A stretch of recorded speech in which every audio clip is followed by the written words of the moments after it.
Good afternoon, ladies and gentlemen. There you go. Discord was like, "Oh, I'm not hearing your microphone," but it's okay. We got it. We're good.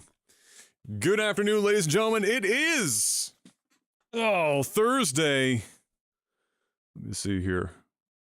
I bet you I can do that. Thursday, May the 30th. I almost thought it was June for a second. It's May the 30th, 2024. It's another Technical Alpha podcast. Glad you could join us today. I got a great show lined up for you today, and by that I mean I walked in the door 5 minutes ago from being over at my mother's place helping her do some stuff, which means we're winging it even more than we have in the last couple of weeks, but that's okay. We seem to be awfully good at that. We did make a career off of that for a few years, and so I'm sure we'll make it out just fine. But before we get started, of course, the most important question of the week, Mr. Black, how was your week? It was all right. Let me fix my microphone here. Yeah, no, it was good. Nothing. What? I have to ask. Crazy. When you say I have to fix my mic, which is occasionally it happens now, there's something cycling clearly. But the solution from this end just looks and sounds like you're randomly slapping keys on your keyboard from a distance until it stops doing something. So what is going on that you're doing to fix the mic? For whatever reason, the Apollo Twin for the PC, like the USB version, it just acts weird, and it only acts weird on boot up. So it's basically when I first turn it on and the microphone is going, for whatever reason, it just kind of starts to lose connection, or the strength of the feed from here to there just slowly starts to fade. And so what I do and what I've learned is all I need to do is spam the preamp button, which basically changes from channel 1 to channel 2, and I keep doing that very quickly, and it will fix whatever it is. And then once the Apollo Twin is warmed up, you never have to do it again. And it's only in the first 30-ish minutes of turning it on. As for the Apollo Twin that I have in my vocal booth, where it's hooked up to a Mac, so it's Thunderbolt, not a single issue, zero issues. It's so weird. Just you're good to go. It's the Apollo Twin that you have. It's USB 3, but it's probably not C. It's probably still like a classic A type connection. It is. Yeah, because the difference between Thunderbolt and USB-C is the name, more or less. Yeah. And so I'm sure if they did a revision of the Apollo Twin where they just used like full flat 3.1, 3.2 USB-C, functionally it shouldn't be any different, but you never know. It's audio, as you know. It's magical. Audio will be audio, right? So I can still kind of hear it right now. So like, look, you can kind of hear, you can almost hear it switching from back and forth. Yeah. And then, I start to come in clear, and now boom, it's done. That's and so weird. I might have to do it one more time, and then we'll be good to go. It's so weird. Well, there you go. Well, sorry, but to continue on with your week. How was your week? Week was fine. It was just another week. Yeah. Didn't really do anything crazy. Did some streaming. Did getting the house ready now for like summertime. So I've been doing a lot more work around the house. This Saturday I got to go get on a ladder and clean out the gutters because I have so many trees around the house. I haven't since we moved here. I haven't cleaned the gutters. And then when we had that heavy rain yesterday, there was like, it looked like somebody turned on a fucking 3 faucets and just started pouring it onto the side of the house. And Kayla's like, I don't think that's normal. I'm like, no, it's not normal. So this weekend I ought to go up there and clean these gutters because they need to be cleaned. So I'm gonna go do that. So. I just cleaned out the garage again today. Did the mowing around the house, and cleaned the car, cleaning out the truck on Saturday because that thing's a hot mess. But outside of that, I've just been prepping the house. That's just been pretty much been pretty much it. And you know what? Like the older I get, the more I enjoy doing it. It's true. Like I could you know, I could hire people to come and do the shit around the house on the exterior and stuff, but like I don't know, it gives me a reason to get the fuck off the computer, and I can put headphones in, listen to something, and just get out and enjoy the sun. Just get it done. So yeah, I feel like every year over the last few years I've been getting more, like I've been like fixing toilets and doors and shit. I'm like, bro, I don't do this stuff, but now I'm starting to do this stuff. So yeah, it's true. That's that. That's been my week. So true. Oh, I mean, it's been my week here too, for the most part. I've been continuing to do work, yard work and whatnot. It's funny you mentioned gutters. I had guys come to not clean the gutters because our gutters were fine, which is, you know, you would think given how many trees are also around here that we'd at least the back of the house would have, but nothing. But we were having a bunch of leakage in behind the gutters where the gutters meet the fascia of the house. Dad and I went up there and looked, and we couldn't see anything. We tested the gutters with water. They're sloped properly. They are in good shape. There's no anything crazy. And so Dad was like, well, I'm pretty sure it's got to just be where the gutters meet the house. Maybe the seal on the gutters are gone now, and the water's getting in behind, and that's the problem. And so when I got the guys come over, that's what they said. They said, yeah, it was just the seals and whatnot and the hangers. So they resealed it and did the hangers. But when I was out during the rain, I was still seeing some stuff collecting up underneath the gutters and dropping, which tells me that still seems like there's still some seeping in behind and dropping. So I got to call those guys up and be like, hey, you might want to come back and give her another pass real quick. Yeah. And I'm sure they will. They were good. They were good guys. But other than that, yeah, yard work, same here. I used more of that leftover retaining wall stone that we had to face the front of the flower bed on the other side of the house, where I was getting tired of when I was mowing the lawn. I'm like mowing the damn garden. And it's because there's no hard edge. It was just, they used to have, like when we bought the place, they had 4x4 in the ground as like the flower bed divider. And that, when we got here, that shit was just, there was no wood left. It was there until you stepped on it, and then it disappeared into the ether. And so so I removed all that junk. And so for a couple of years, it's just been, you know, right to the lawn. So I dug out a trench, and I put a bunch of the stone in and whatnot to give an edge, so when I'm mowing the lawn, I'm not mowing the damn garden, and getting prepped to do some more stuff. I've got to make some more around some of the tree shrub things on the property. They need to be edging needs to be put in around there, and bark mulch and shit at some point. So I've been prepping for that. So yeah, a lot of just yard work bullshit here too. And then I finished Hi-Fi Rush. So I played and beat Hi-Fi Rush, and then I did the review and posted that review up yesterday. That's a fucking good video game. That is a good-ass video game. And lots of people would probably really enjoy it. I think that's a broad audience. Even if you aren't, like, if you look at it and you're like, oh, I'm shit at rhythm games, because it is a rhythm game at heart. They have enough difficulty levels and enough aids in the game that even if you are, I mean, unless you are literally, like, I mean, you can't even get close to the, I mean, we're talking like white people at a wedding clap. Like, if you can't even hit that level, maybe you're in some trouble. But if you're, if you've got at least the white person at a wedding clap down, I think you're going to be okay. And what a game. Animation's phenomenal. The art direction's phenomenal. The music is amazing. The splash screens for boss fights and stuff are just ridiculously good. Yeah, just a really good video game. And the more I played it, the angrier I got that somebody at Microsoft could have looked at that game or played it themselves and thought, you know what? We don't need that. It's just, I can't imagine. I can, on one hand, totally see why it won so many awards, as it did. Like, that was easily could see why it won so many awards. And it made it even more difficult to look at and be like, how could you, especially even if it broke even.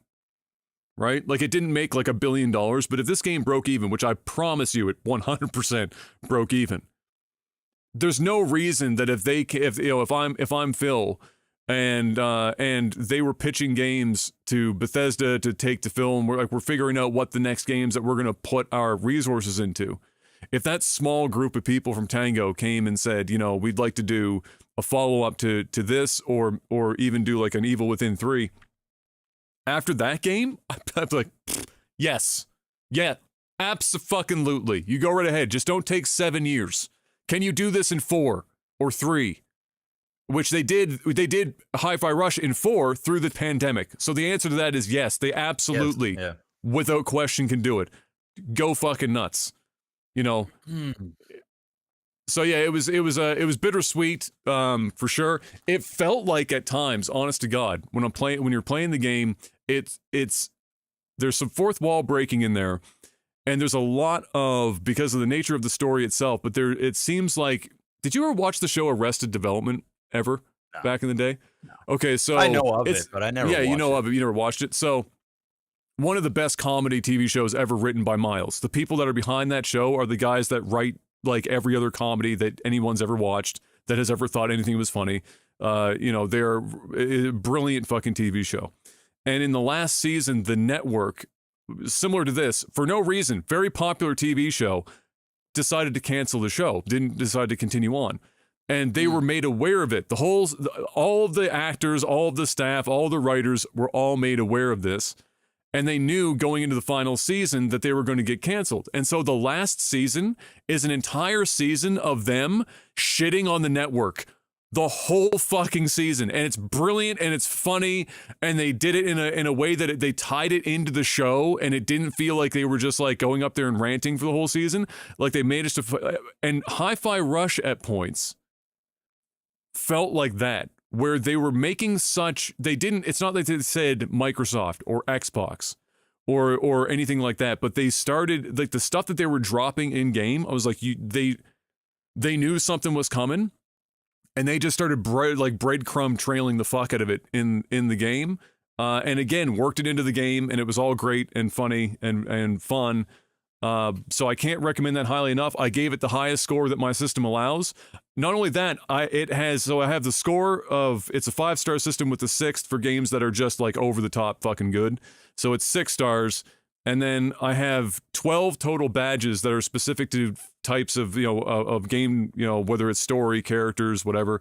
It got 10 out of 12 badges. So it was the closest game that I have ever played from a technical perspective that I have ever given everything that I could throw at it, plus the kitchen sink. It almost had everything. Really, really, really, really, really, really, really recommend that game for $30 fucking dollars. I'd play it if it came on the Switch. I'd play it then. They have it on the PlayStation. They rumored it to be going to the Switch, but if it's not there already, then it's obviously not going to get there. It is on Game Pass, so if you have Game Pass on the PC, it's there. It's $30 on the PC as well, and on anywhere if you're not getting it through Game Pass, so it's super cheap. Definitely good. It should have been on the Switch. This was 100% a game that they could have gotten to run on the Switch well. Yeah, apparently they're saying it's going to be released on the Switch too. Okay, possibly.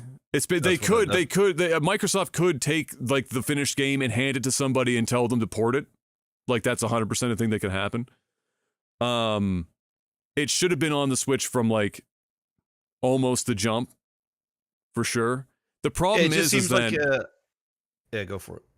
No, I was just gonna say the problem is that when Microsoft bought Bethesda, because Bethesda owns Tango or ZeniMax. ZeniMax owns Bethesda. Bethesda has Tango. This game was already into production a bit, and Microsoft did not, and Xbox's heads did not properly audit what everyone was currently working on when they first picked them up. They didn't know this game existed. Matt, the guy who's heading up marketing didn't know the game existed until like the 11th hour. And so thus the shadow drop and the lack of real marketing drive. And I'm convinced also the $30 price tag, because they couldn't have thought Nobody at Microsoft or Xbox could have played through the game before they released it. If you play this game and your first thought is $30, you're fucking cooked out of your tree. There's no way. This game, you could, if you wanted to, sell it for full price. I'd sell it for 50 US, not like the full AAA. Even though this game is made better than most AAA games I've played in the last fucking 7 years, you do have to realize that as the type of game that it is and how it's presented, sometimes you have to make concessions for that. I think $50 US would have been a perfectly good price point. They could have promoted it better and put it on consoles, other consoles, and ported them sooner if they knew the game fucking existed.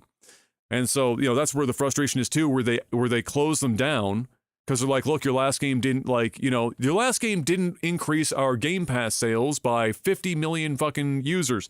Like, well, sorry, you didn't know our game existed. You didn't advertise it. You shadow dropped it and sold it for $30. What exactly did you expect out of this situation? But all of that to say, 100%. I mean, if you needed more information, the review is there on Critical Hit. But I, without question, recommend anyone that's even tangentially or mildly ever looked at it and went, yeah, that looks maybe. It is. You should play it. It's incredibly well done. Very, very good game. So I did that, and then because there's not really a lot that I wanted to review, and I didn't really want to commit to a review right out of the gate right now anyway, just because life is so all over the place and I can't stream as frequently as I used to. And there's no games to really review that I think are worth going after, whether because they're really good or really bad, or sometimes I'll review a game that's controversial.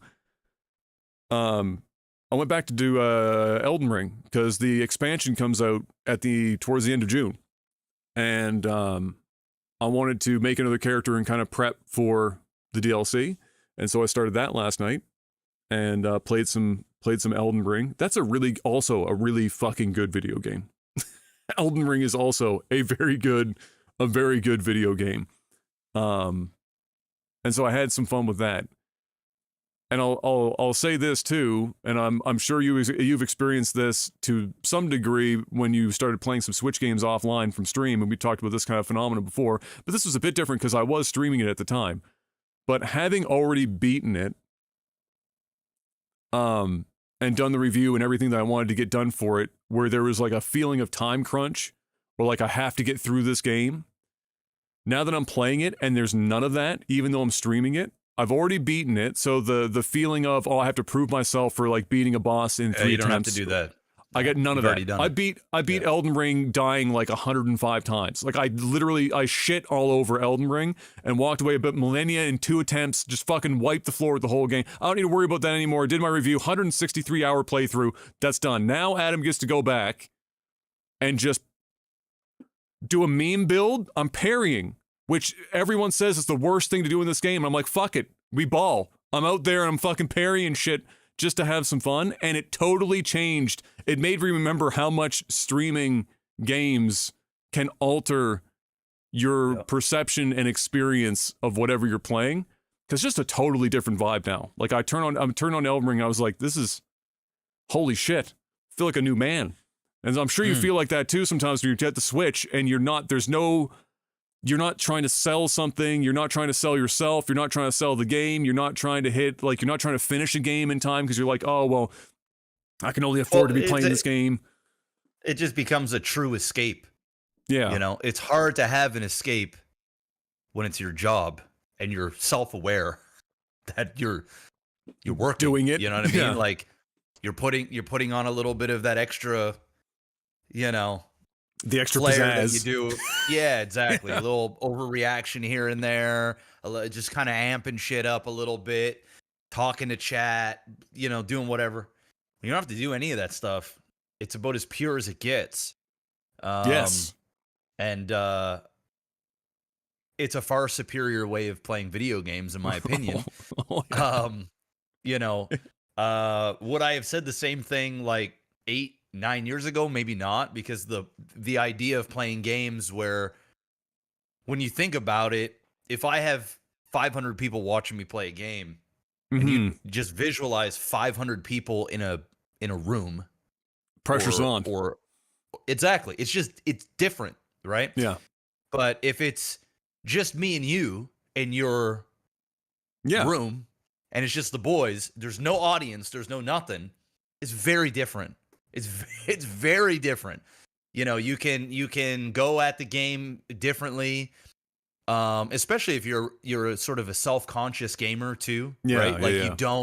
you don't like if you're already beat yourself up over a game, and then on top of that, people are also going to beat you up, and you're very aware that like, fuck, I just died again. Here we go.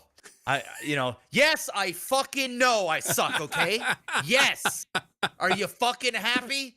Diego in the chat? Jesus. But that's the shit that you Yeah. go through.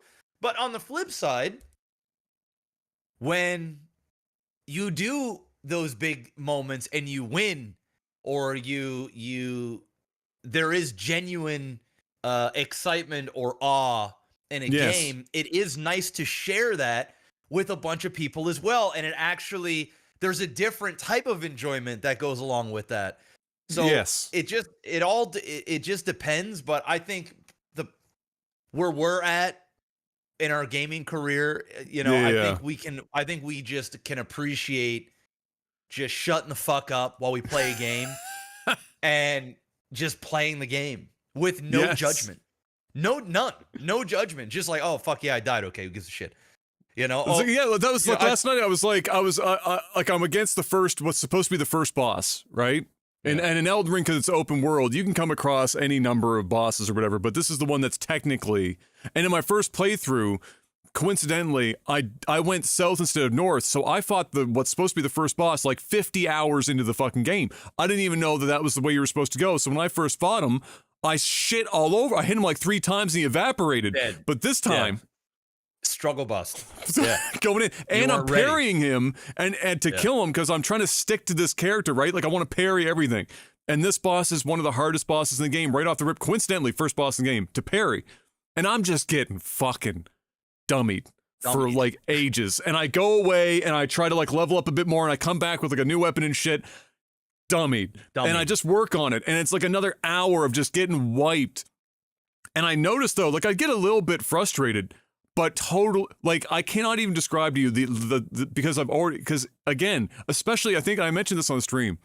I said if anyone ever watching tried to become a streamer, and you ever get in front of any amount of people, right? I mean, for some people when they first start streaming, even 2 people, like I think somebody said in chat just like 2 seconds ago, like Otaku said, I tried streaming and even with 2 viewers, I felt like I couldn't do what I usually do. It's just different. It's true. When you get like 100, 200 plus people watching you, and there are 2 types of games that I would never recommend streaming. Dark Souls, any Souls-like at all. And puzzle games? And puzzle games. Those are it. Those 2. Yeah. If you can do any other games, you're gonna be okay. If you do competitive stuff like StarCraft, you're obviously gonna get, the back seating and whatnot that comes with it.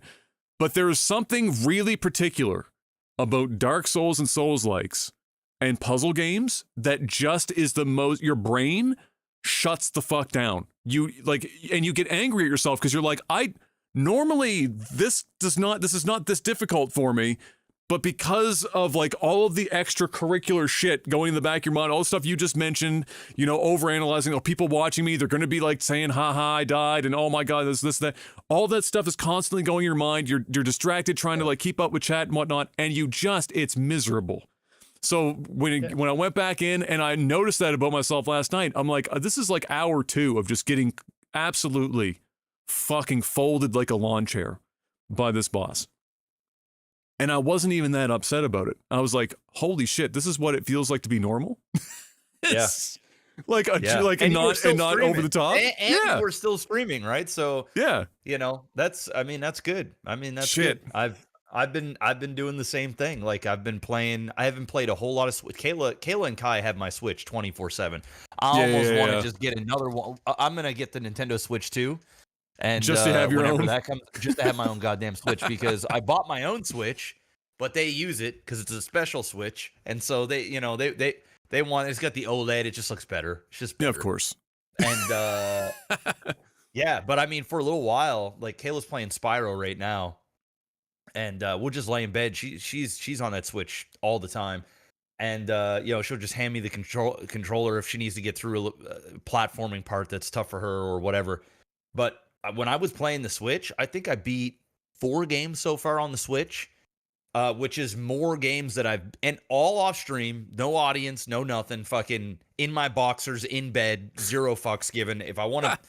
If I want to watch a TV show while I'm on the Switch, I can do that. You know what I mean? Like I just turn my brain off and just go. And when I see the credits roll, it's just a different feeling, man. It's just true. a different feeling. It's true. It's just different. It's just different. It's better.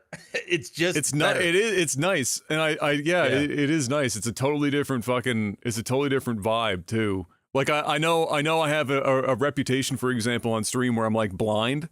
Like I can miss the most obvious shit in a game, and it's 100% because I'm streaming. Like if I'm off, for sure. Like I've zero, and it doesn't always happen. Sometimes I'll just be in the zone, and it's usually if I stop interacting with chat and everything. So like I turn off the stream, my brain goes no streamer mode.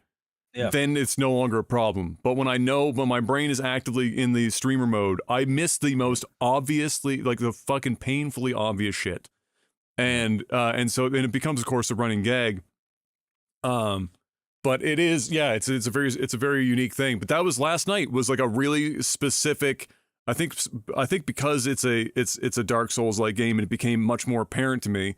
I was like, man, this is what playing video games kind of used to feel like, where, you know, you might get a little frustrated after a while or whatever, but it's cool, and you're not like so, you know, hung up on shit, and you're chilling. That's the dream. It's like, it's whatever. Hey man, it's the dream.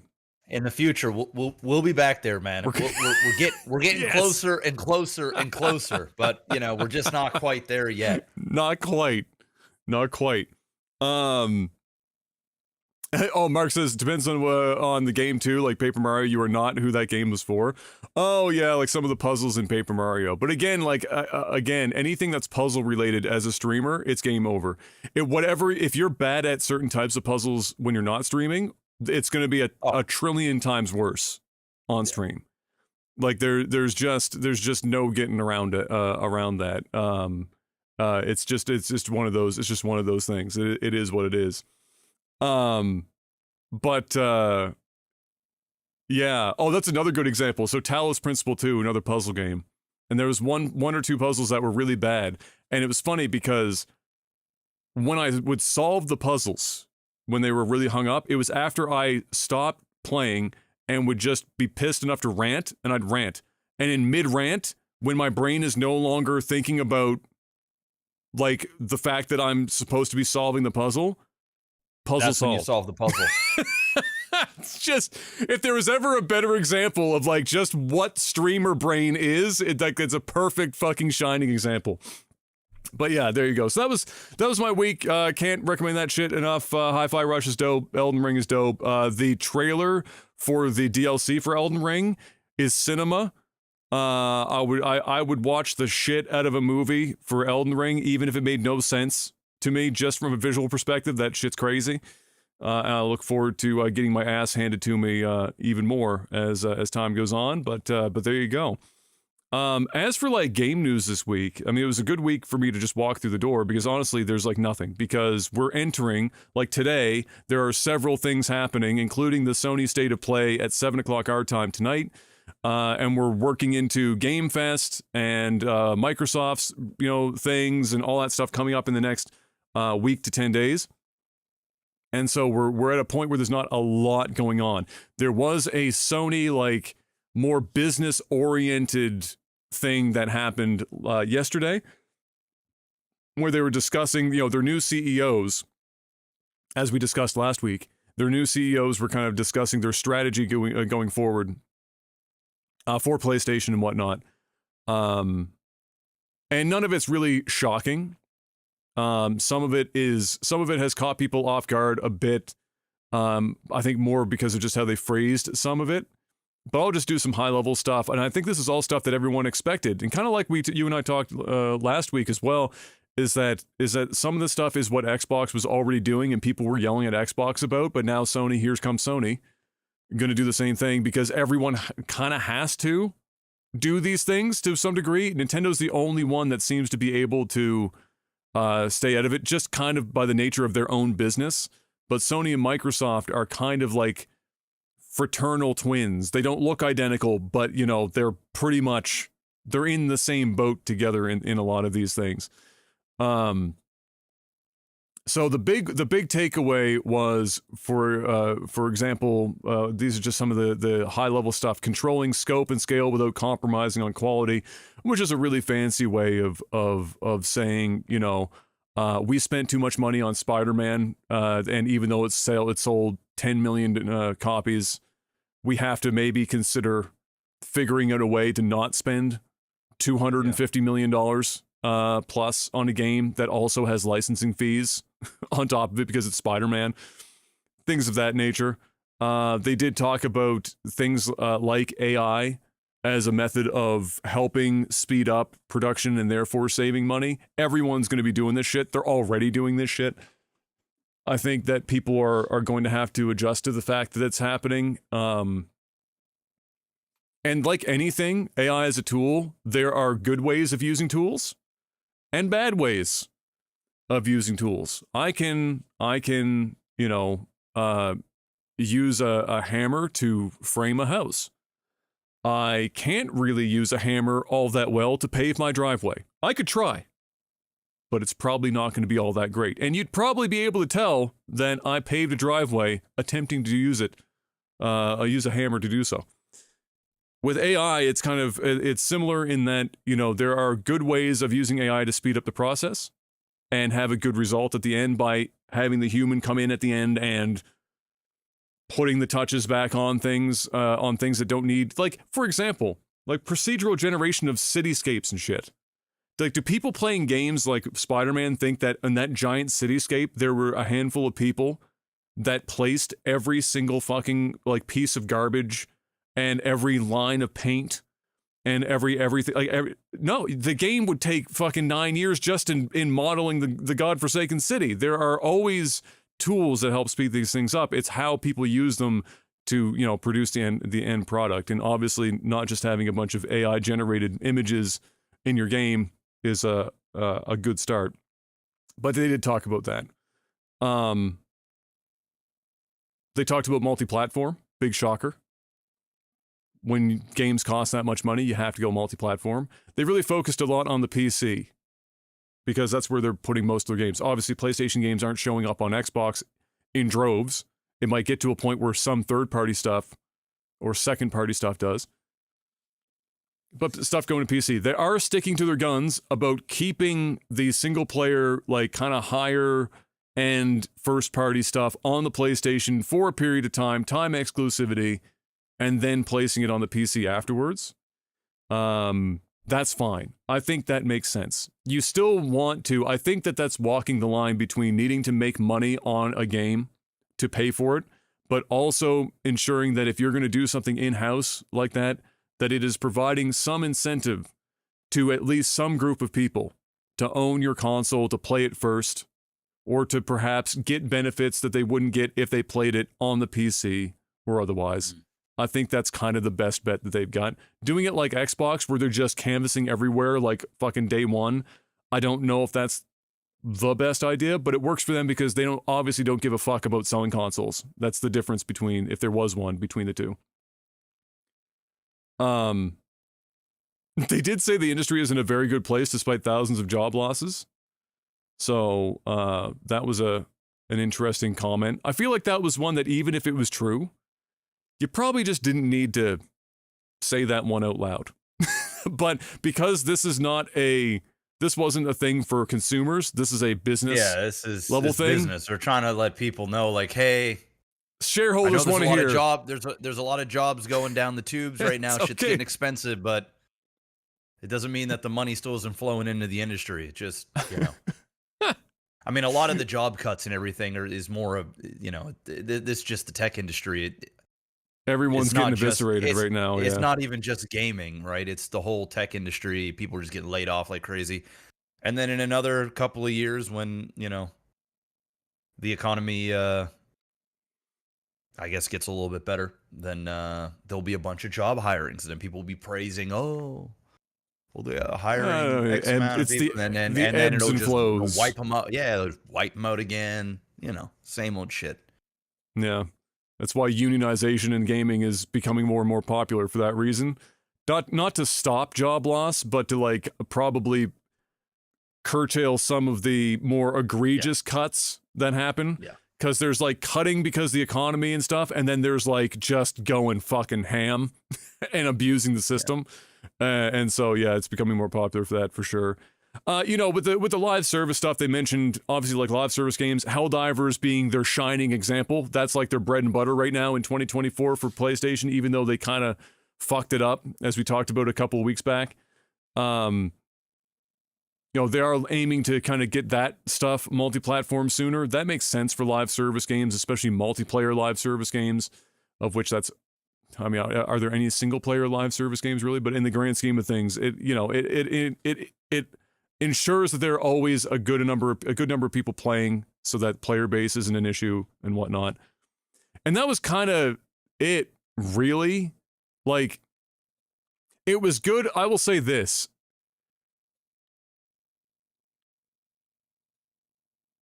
I think that this was good for them, and I'm sure Microsoft will have their own in some way, shape, or form with Xbox. I feel like they almost have to, and they've historically been doing it anyway. But it's always been like a pity party. I don't want it to be a pity party when they do it, because that's getting really fucking old and tired. But it's nice to see Sony, even if it's a business-oriented thing and not necessarily for consumers. Consumers obviously hear about it. We're talking about it right now. It's nice to hear a strategy and a vision, right? And like a kind of like relatively detailed, you know what I mean? And not just like speaking in these kind of grand Xbox, the cloud, and the Game Pass is the future, and we keep changing the name of what Game Pass is, but it's Game Pass and cloud and Game Pass, and like there doesn't seem to be like. It's so rare to hear them talking about any of it being games driven. It's always some service thing instead. And so, and like we talked last week, nobody really seems to know what the fuck the plan is at Xbox. Nobody seems to see what exactly their plans are. And so it would be good to see something like this out of them too, because from PlayStation, now we know. They got two CEOs. They're already getting out there. They're on the stage. They're doing their thing. They're giving us, everything that we can expect. And now we just wait and see. But man, like I said before, that IGN interview that was already like long for many, many, many months with Phil Spencer. That has to be. If IGN wants to have any shred of credibility, they have to torch that man, put his feet to the fire for the whole fucking interview, because if you don't, what are they even in the fucking business for anymore? That is the perfect time. It's not on the Xbox podcast hosted by the host of Xbox podcast. It's Phil Spencer has to go out into the mists like it's a fucking Dark Souls boss and take on IGN as an interviewer and know that they're going to ask hard questions. He only can parry. That's it. And everybody's watching. He can't do this by himself. All the pressure's going to be there. He better start parrying. He better get good. It's true. He better get good. If not, you're dead. It's true. It's true. Do you think that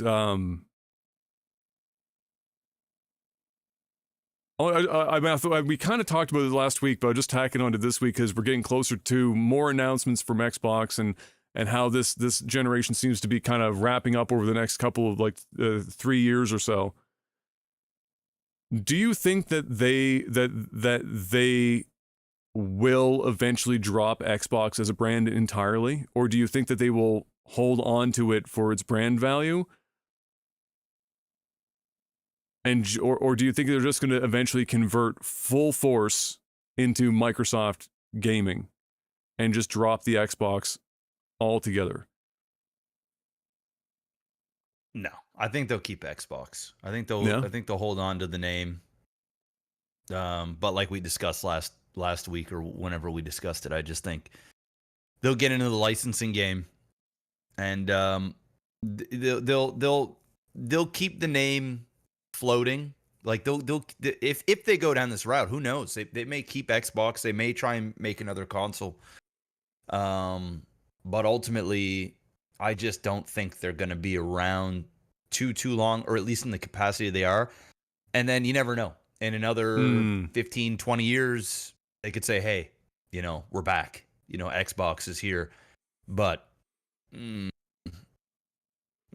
I think when they pull the plug is going to get pulled. But I still think you're gonna, because I just think gaming with Xbox is just, it's their brand, and to just go into Microsoft games, it just seems, number one, it just seems lesser than. It seems like it doesn't. It's not going to pan out. There's nothing palatable about hearing Microsoft gaming. Like that doesn't, like, how do you sell that? You don't. You don't. And they tried to do that with their Microsoft gaming shit, where you had to sign into Microsoft all this live or whatever the fuck it was. Yeah. When I think Microsoft gaming, I just think of that. And when I think of that, that's awful, right? So ultimately, if they want to stay in the gaming world, it is going to have to be, it'll be Game Pass, but it'll be Xbox's Game Pass. I don't think it's going to be like Microsoft Game Pass. Like, I still think there's going to be a connection. Like, just from like the aesthetics, the look, the branding, the color palette, I think it's all just going to kind of stay, but they're just going to get away from the physical stuff. Yeah. We'll see. Yeah. We'll see. Yeah. It'll be fun. It'll be I'm very interested after everything that's happened here in the last month or so. Very interested what the Xbox showcase is like, and what Phil Spencer's interview with IGN will be like. That's by far the two things I'm most interested in seeing how that goes. And we won't have to wait, thankfully, too much longer. In Xbox-related news, though, we did get confirmation, as we talked about this last week, we did get confirmation that, in fact, Call of Duty will be day and date, day one, Game Pass release. And we don't know if it's going to have, if the Game Pass side, what if any extracurricular perks might come with having it. Or playing it via the service, or if they'll just be riding on the fact that you can have it on the service, and that by itself is the value of it being there. But clearly this is not going to have current PlayStation 5 owners up and sell their fucking consoles or buy an Xbox just to have the Game Pass to buy. Like, that's not going to happen. No. But they're not making it exclusive. Yeah. Something like that would have had to have happened when the consoles first came out. Yeah. So when the consoles first came out, and if they made this type of announcement that, like, hey, we got this thing called Game Pass, Call of Duties are going to be day one there. Shit, you might even get some free battle passes or specific fucking skins or whatever shit they do. Then I think it would have made a big difference from selling consoles. At this stage, no. People have already got their consoles. Now, will that make Game Pass memberships go up? Absolutely. Like, people might go, okay, well, I don't have Game Pass, but I do have an Xbox. So instead of just going to buy the actual game for $100, why not just get Game Pass? I get it for free, right? Or within my membership. So I think that they'll get a lot of signups from that. And then I also think that there might be a fair amount of people that don't even have an Xbox, but have a PC or whatnot. And instead of buying it on Sony, they might opt to get Game Pass to play with some of their friends, or at the very bare minimal, both. This will make things a lot more affordable to get both. Because you can buy a copy for PlayStation and then have Game Pass, and you can play with both sides of the spectrum for your on your friends, coworkers, whatever, and you can kind of swap in and swap out without having to make the large purchase of a console. So it'll do well. Like, I think it's going to help them a great deal. This is the Yeah, game to do it. I'm Is it going to save very them? No, well, no. but it's gonna boost numbers. Yeah. I'm wondering. I wonder what internal. I'm wondering what internally what their hope is for the number of new subscriptions out of Call of Duty. Like, I wonder if they have a number in mind. Like, they're sitting at what, something like 32 million right now. I'm wondering if they're thinking, will this get us to 40? Will it increase by 8 million? Whatever Subscribers. they do, these things need to be discussed privately, and they need to shut the fuck up publicly. Yes. They need to Yeah. stop coming out with this shit and saying saying buzzwords numbers. and putting crazy numbers out there Yeah. to attract the attention of investors or shareholders, whatnot. Have your shareholder meetings, discuss these things privately, but do not be coming out do not have Phil Spencer coming out and saying, hey, we predict that we will get another 10 million users on Game Pass, which will then allow us to do X, Y, and Z on our platform and take it to just shut the fuck up, right? I'd rather them do this, have it do marginally well, and then celebrate that, opposed to setting out a number, falling short, and then coming up with some sort of excuse as to why it fell short. Because Exactly. they need good PR. They need good news. And Consistently. consistently. And when you start talking out your ass, or even more so trying to predict numbers that you got from COVID when everybody was at home and had nothing to do, Yeah. and now you're out of that, coming up with these numbers, it's just gonna look like you've fallen short. Like, it's just not going to be a good look. It's not going to give the consumer any confidence. It's not going to give shareholders confidence. And just go out there and do it. Yeah. They are the Godspeed. masters of they are the masters of placing rakes to step on. Like, they're really fucking good at doing that. Yeah. Like, just when they have something good going, they step on another rake that they put there themselves. Like, unforced error after unforced error. But yeah, we'll wait and see what else comes out of that as time marches on. We've only got about a week before we'll get a much better sense of a lot of things in the industry, actually. I think the industry just needs some good news in general. It feels like a lot of doom and gloom, all these layoffs, all this other shit. We need a little pizzazz. We need a little fucking showmanship. We need Jeff Keighley out there getting excited about Hideo Kojima being within a 15-meter radius of him on stage. We need something stupid, something silly. And if we're lucky, maybe we get something out of left field that's like a surprise announcement. Something like that would be nice to have right now, just to get people that that are invested in the industry, in social media spaces and stuff, to give them something to latch onto that isn't just negative Nancy bullshit all the time. Although I will say, some people are getting crazy out there, man. The comparisons for graphics in the last 2 years, there's always been comparisons, obviously, in graphics between Xbox and PlayStation and their exclusives and whatnot. That's always been a thing. But they're getting really fucking insane now. Like, I'm not convinced that they don't have a mental fucking illness. Like, I've saw comparisons where they were taking pictures of zoomed in images of the eyeballs of characters from Cinema Saga and then Horizon Zero Dawn, and then also their ears, and started comparing eyeballs and ears between these two games and which one is better. And all I could think to myself is, how are these people consuming video games? Who are the people that are sitting there? Are they on their screens getting the camera to get in a very specific situation or photo mode so they could zoom in on earlobes and see if there's peach fuzz coming off the earlobes of the character that they would never see normally throughout the entire game? It's such a weird, honest to God, I feel like they're almost giving themselves a mental fucking illness if they don't have one already. It's crazy. So it'd be good to get something to just break the cycle of the fuckery and just something nice, something fancy. I know Destiny players are really hoping the final shape, which is the last of the 10-year Destiny 2 extravaganza or whatever, that comes to a close here soon. I think that's this week coming, that releases, and a lot of people are hopeful for that tops that off. And then they're working on Destiny 3. Obviously, they're just never going to leave fucking Destiny. But yeah, we could use some good shit. That's all I really got for video game shit, to be honest with you. So let's do a little sellout, Mr. Black. Let's tell the folks at home about our fine sponsors, and then also our Patreon. Patreon.com/legtv. Head on over there. Throw some money at the screen. Keep us afloat.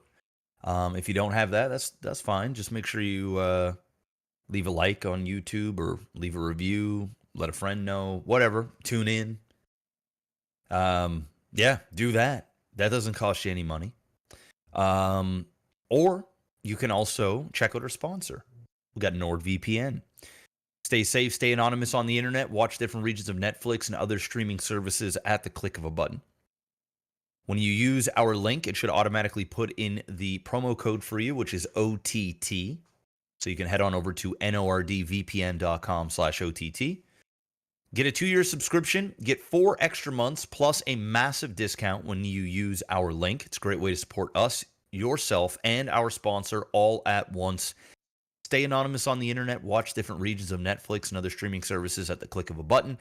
Bypass region block content while you're on the internet. It's super easy to use. You can use it on your Android, your iOS, your Mac, your PC, your laptop, your smart fridge. I mean, you can basically use this on anything, everything. You can use one of your connections just to mask your router, which would then do your entire house. And you can use up to 6 simultaneous devices on top of that. So you only need 1 account per household, unless you've got a small Filipino family, which Adam may in the future. So he might need 2 subscriptions. If that's the case, hey, you can have up to 12 simultaneous devices. But we'll stick with the 1 for now. So head on over to nordvpn.com/OTT. And yeah, big shout out to our sponsor. Big thank you to everybody that has been grabbing a VPN when you're in the market for one through our link. And not only that, re-upping when your original 2-year subscription is up. I know a lot of you guys keep renewing, and that allows us to keep our sponsor. And happy sponsor, happy podcast, happy Adam, happy Jeff. Slightly happy, I guess. Could be better. But hey, you get what you put in. We put in minimal effort, so we get minimal results. But yeah, I feel like when we try to put more effort in, it just gets worse. I think that's been the secret. Is like the harder we try, the worse the product has become over time. So this is the secret to our success is actually, if Ryan Reynolds went by the axiom maximum effort, we're on the minimum effort, and we tried maximum, didn't get us anywhere. No. Didn't get us anywhere. I remember when we tried to like, when we got to the point where we were really trying to like force When Cheese Fail videos to like come up with new, like turning players into characters and all the extra that, because the original, first few seasons, it was all just natural, and then people were like looking for more and more and more and more, and then eventually you just start trying to force it, and it just got worse. The bar, it's just, you can't. You can only force something for so long, and then you just kind of, it is what it is. It just gets bad. That's why when people are like, oh man, don't you screen your games and stuff? Like, oh man, this game was shit. Like, you gotta, man, guys, ain't nobody got time for any of that. Ain't nobody got any time for that. Listen, sometimes they're winners, sometimes they're losers. Sometimes they're such losers they become winners. Sometimes, hey, you take the good with the bad and the bad with the good, and you just give her. And that's what we've been doing. True. And since we started doing StarCraft again, I think we've put out like 100+ casts, like a lot. Oh yeah, tons, like a fair amount. Just good, steady, and a lot of them are bangers too. Some of them are. So hey, if it ain't broke, don't fix it. It's true. Or if it's Move- broke, try not to put too much more money and time into it because it's it's broke. It's broke.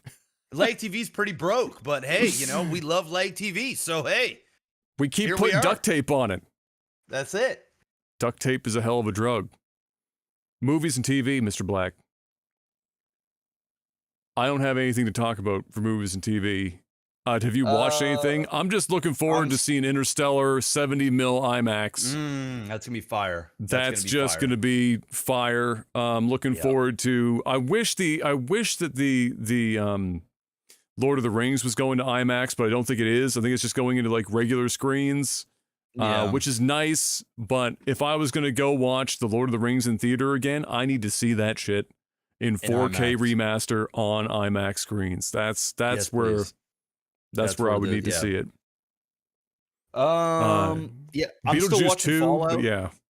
I'm still watching Fallout. We're not done yet. So we got, I think, 3 episodes left.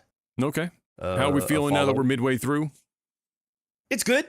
It's good. I'm enjoying it. It's not like a show that like I can't wait to turn on, Like I'm not like chomping at the bit, but when I'm watching it, it has me engaged.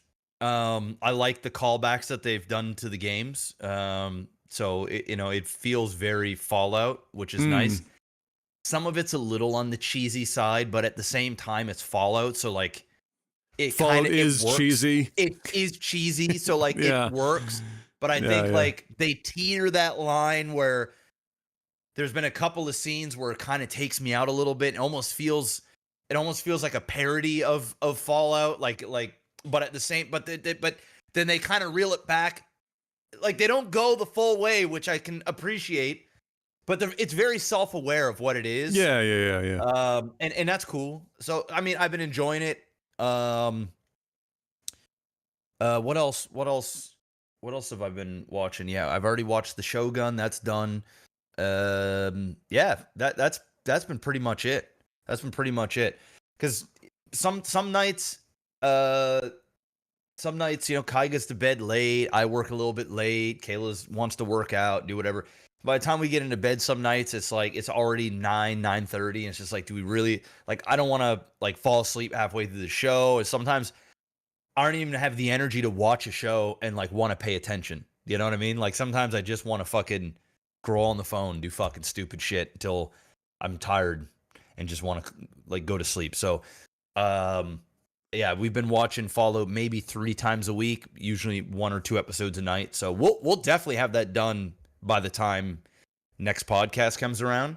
And then I think we're gonna go into 3 Body Problem, and then from there go right into Game of Thrones, because Game of Thrones is coming next month. So that's true. That's true. Obviously. Yeah. Yeah. No, we here haven't watched too much. We watched that. We watched that J-Lo fucking sci-fi with Atlas. Oh God. Yeah, I didn't watch that. Don't. Or do. Maybe do, just for the fun of it, I guess. Man, that's a bad movie. Like a really bad movie. Bad. It looks like really bad. It's a bad movie. It's J-Lo was never a great actress to begin with. And she's been out the game for a fair amount of time. And it's very clear that if you've been, any kind of pop culture, J-Lo has been trying to work her way back in anywhere she can, whether it's music, movies, whatever. She's ready to get back on that horse and get out there. She was never great. She had a couple of okay movies. I don't mind back her in the day. rom-coms. I don't mind her in like the rom-com shit where she's J-Lo, like she's gorgeous looking. I mean, she's Jennifer Lopez, but like take her serious in like a dramatic role or like some sort of I'm just not buying it, bro. I'm just not buying it. It's not good. The most of the movie is J-Lo waffling between 2 states. Melodrama, even when there's no reason to like be overacting the melodrama in a scene, like really, like the really breathy, like everything is down in here, and nobody else in the scene is matching that energy at all. It's just her, and then out of nowhere she'll be going there, and she'll be like, I need some coffee.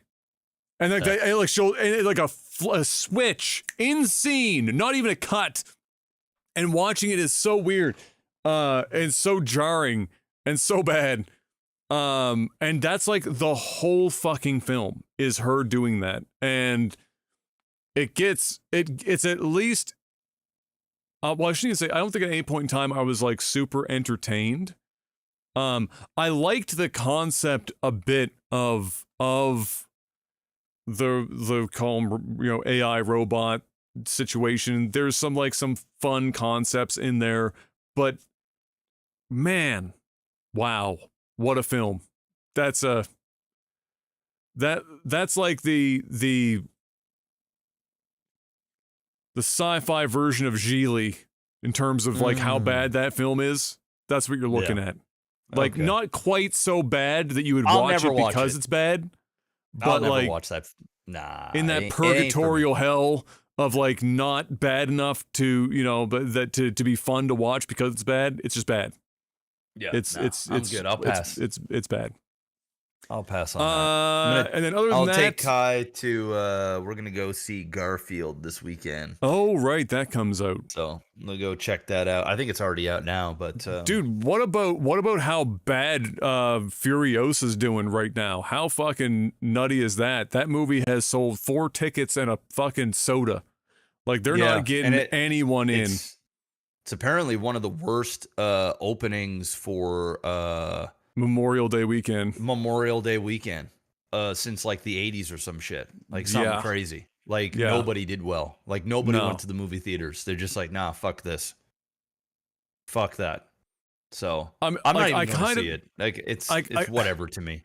It is a movie that you would think you would want to see in theaters for sure, but I think that Mad Max is a series that you have to already kind of like Mad Max in order to want to go see it. I think it's very hard to convince somebody to go see a Mad Max film without already being a fan of it in the first place.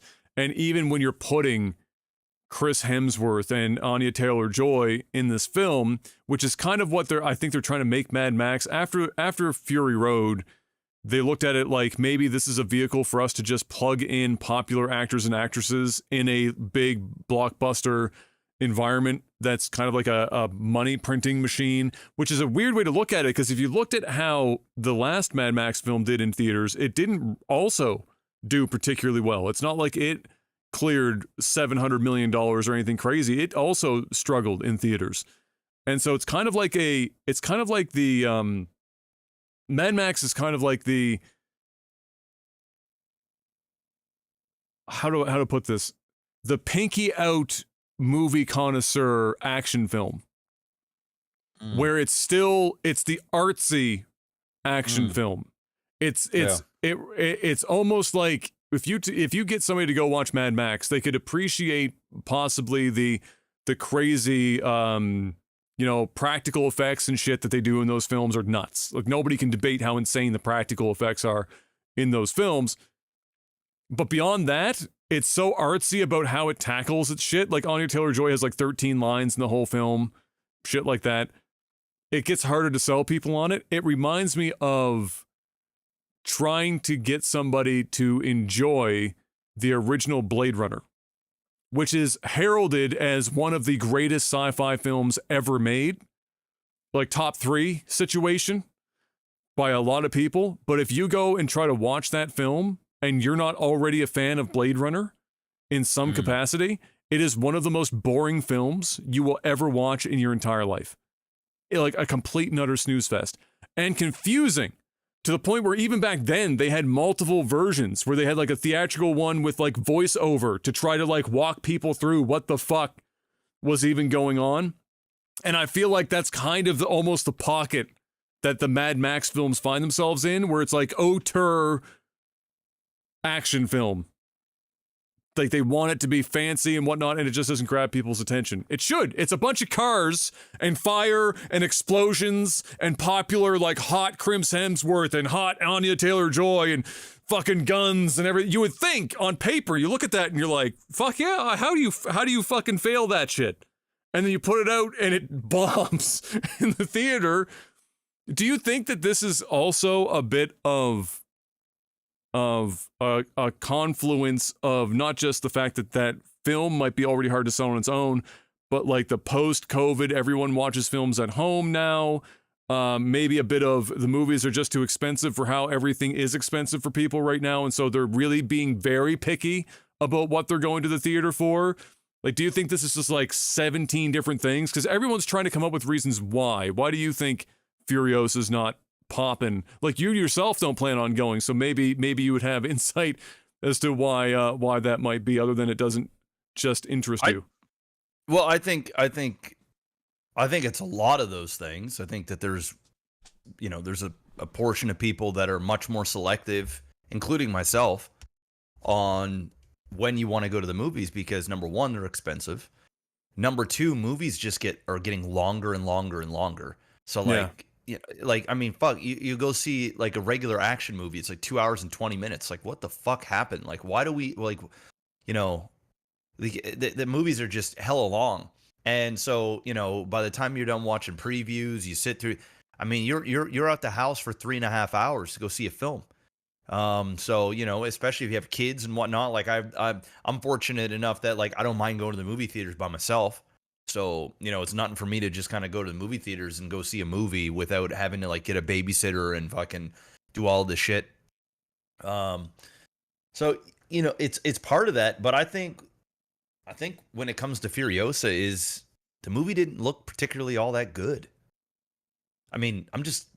You think the trailers failed them a bit? I think they banked too hard on the fact that it's a Mad Max film, and that people were just expected to go to the movie theaters and get excited because of the couple of leads that are in it and the type of movie that it is. But these types of films, they're niche films. They're very, very niche. I mean, even people that are into action movies, they might not typically be into Mad Max action movies. These aren't like necessarily character-driven stories. Yeah, you're around characters, but like you said, not a whole lot of dialogue, not a whole lot of change in scenery. I mean, when you watch a movie like Mad Max, it literally feels like you're just watching one large scene of shit blowing up. It feels like the set pieces are the desert and the desert and the desert and more desert. And that's pretty much what the movie is. And I'm not necessarily saying that's a bad thing. I mean, look at movies like Dune 2. Yeah.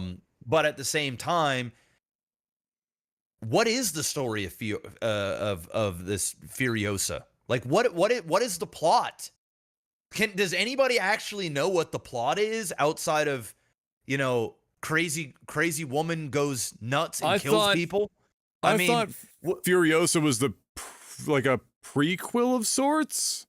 Am I crazy? Like a prequel of sorts for the girl, for the character that Charlize plays in Fury Road. Yes, I think maybe. But even still, I mean, when we start going down the roads of prequels and fucking, all this other stuff, and we already know what happens in the main story and things like that, you already kind of, it's just not as exciting. There's nothing that's going to draw me to the theater for that movie outside of the fact that maybe I have nothing better to do and I just want to go watch shit blow up. Mm-hmm. I mean, outside of that, the movie just doesn't speak to me. And I'm sure the movie's fine. I've watched a few reviews of it. Yeah, they're saying it's like not as good as Mad Max and whatnot, but visually stunning, good acting, good choreography, all that. Like, you hear all this stuff, but I mean, is that enough in 2024? Our Lord and Savior? I don't think so. I just don't think so. It's not all that unique. Nobody really asked for more Mad Max. Nobody. No. Like, I haven't seen any petitions like, oh my, people ask for more Dune. People ask for more Star Wars. People ask for more Marvel. People ask for more X, Y, and Z. I don't really hear too many people begging for more Mad Max universe. I feel like once you've experienced it that one time, you've kind of experienced it. Like, But hey, by all means, well, you ain't gonna get any more. I mean, this movie bombed, bad, like super bad. Like they're gonna lose hundreds of millions of dollars on this movie. Like they done fucked up.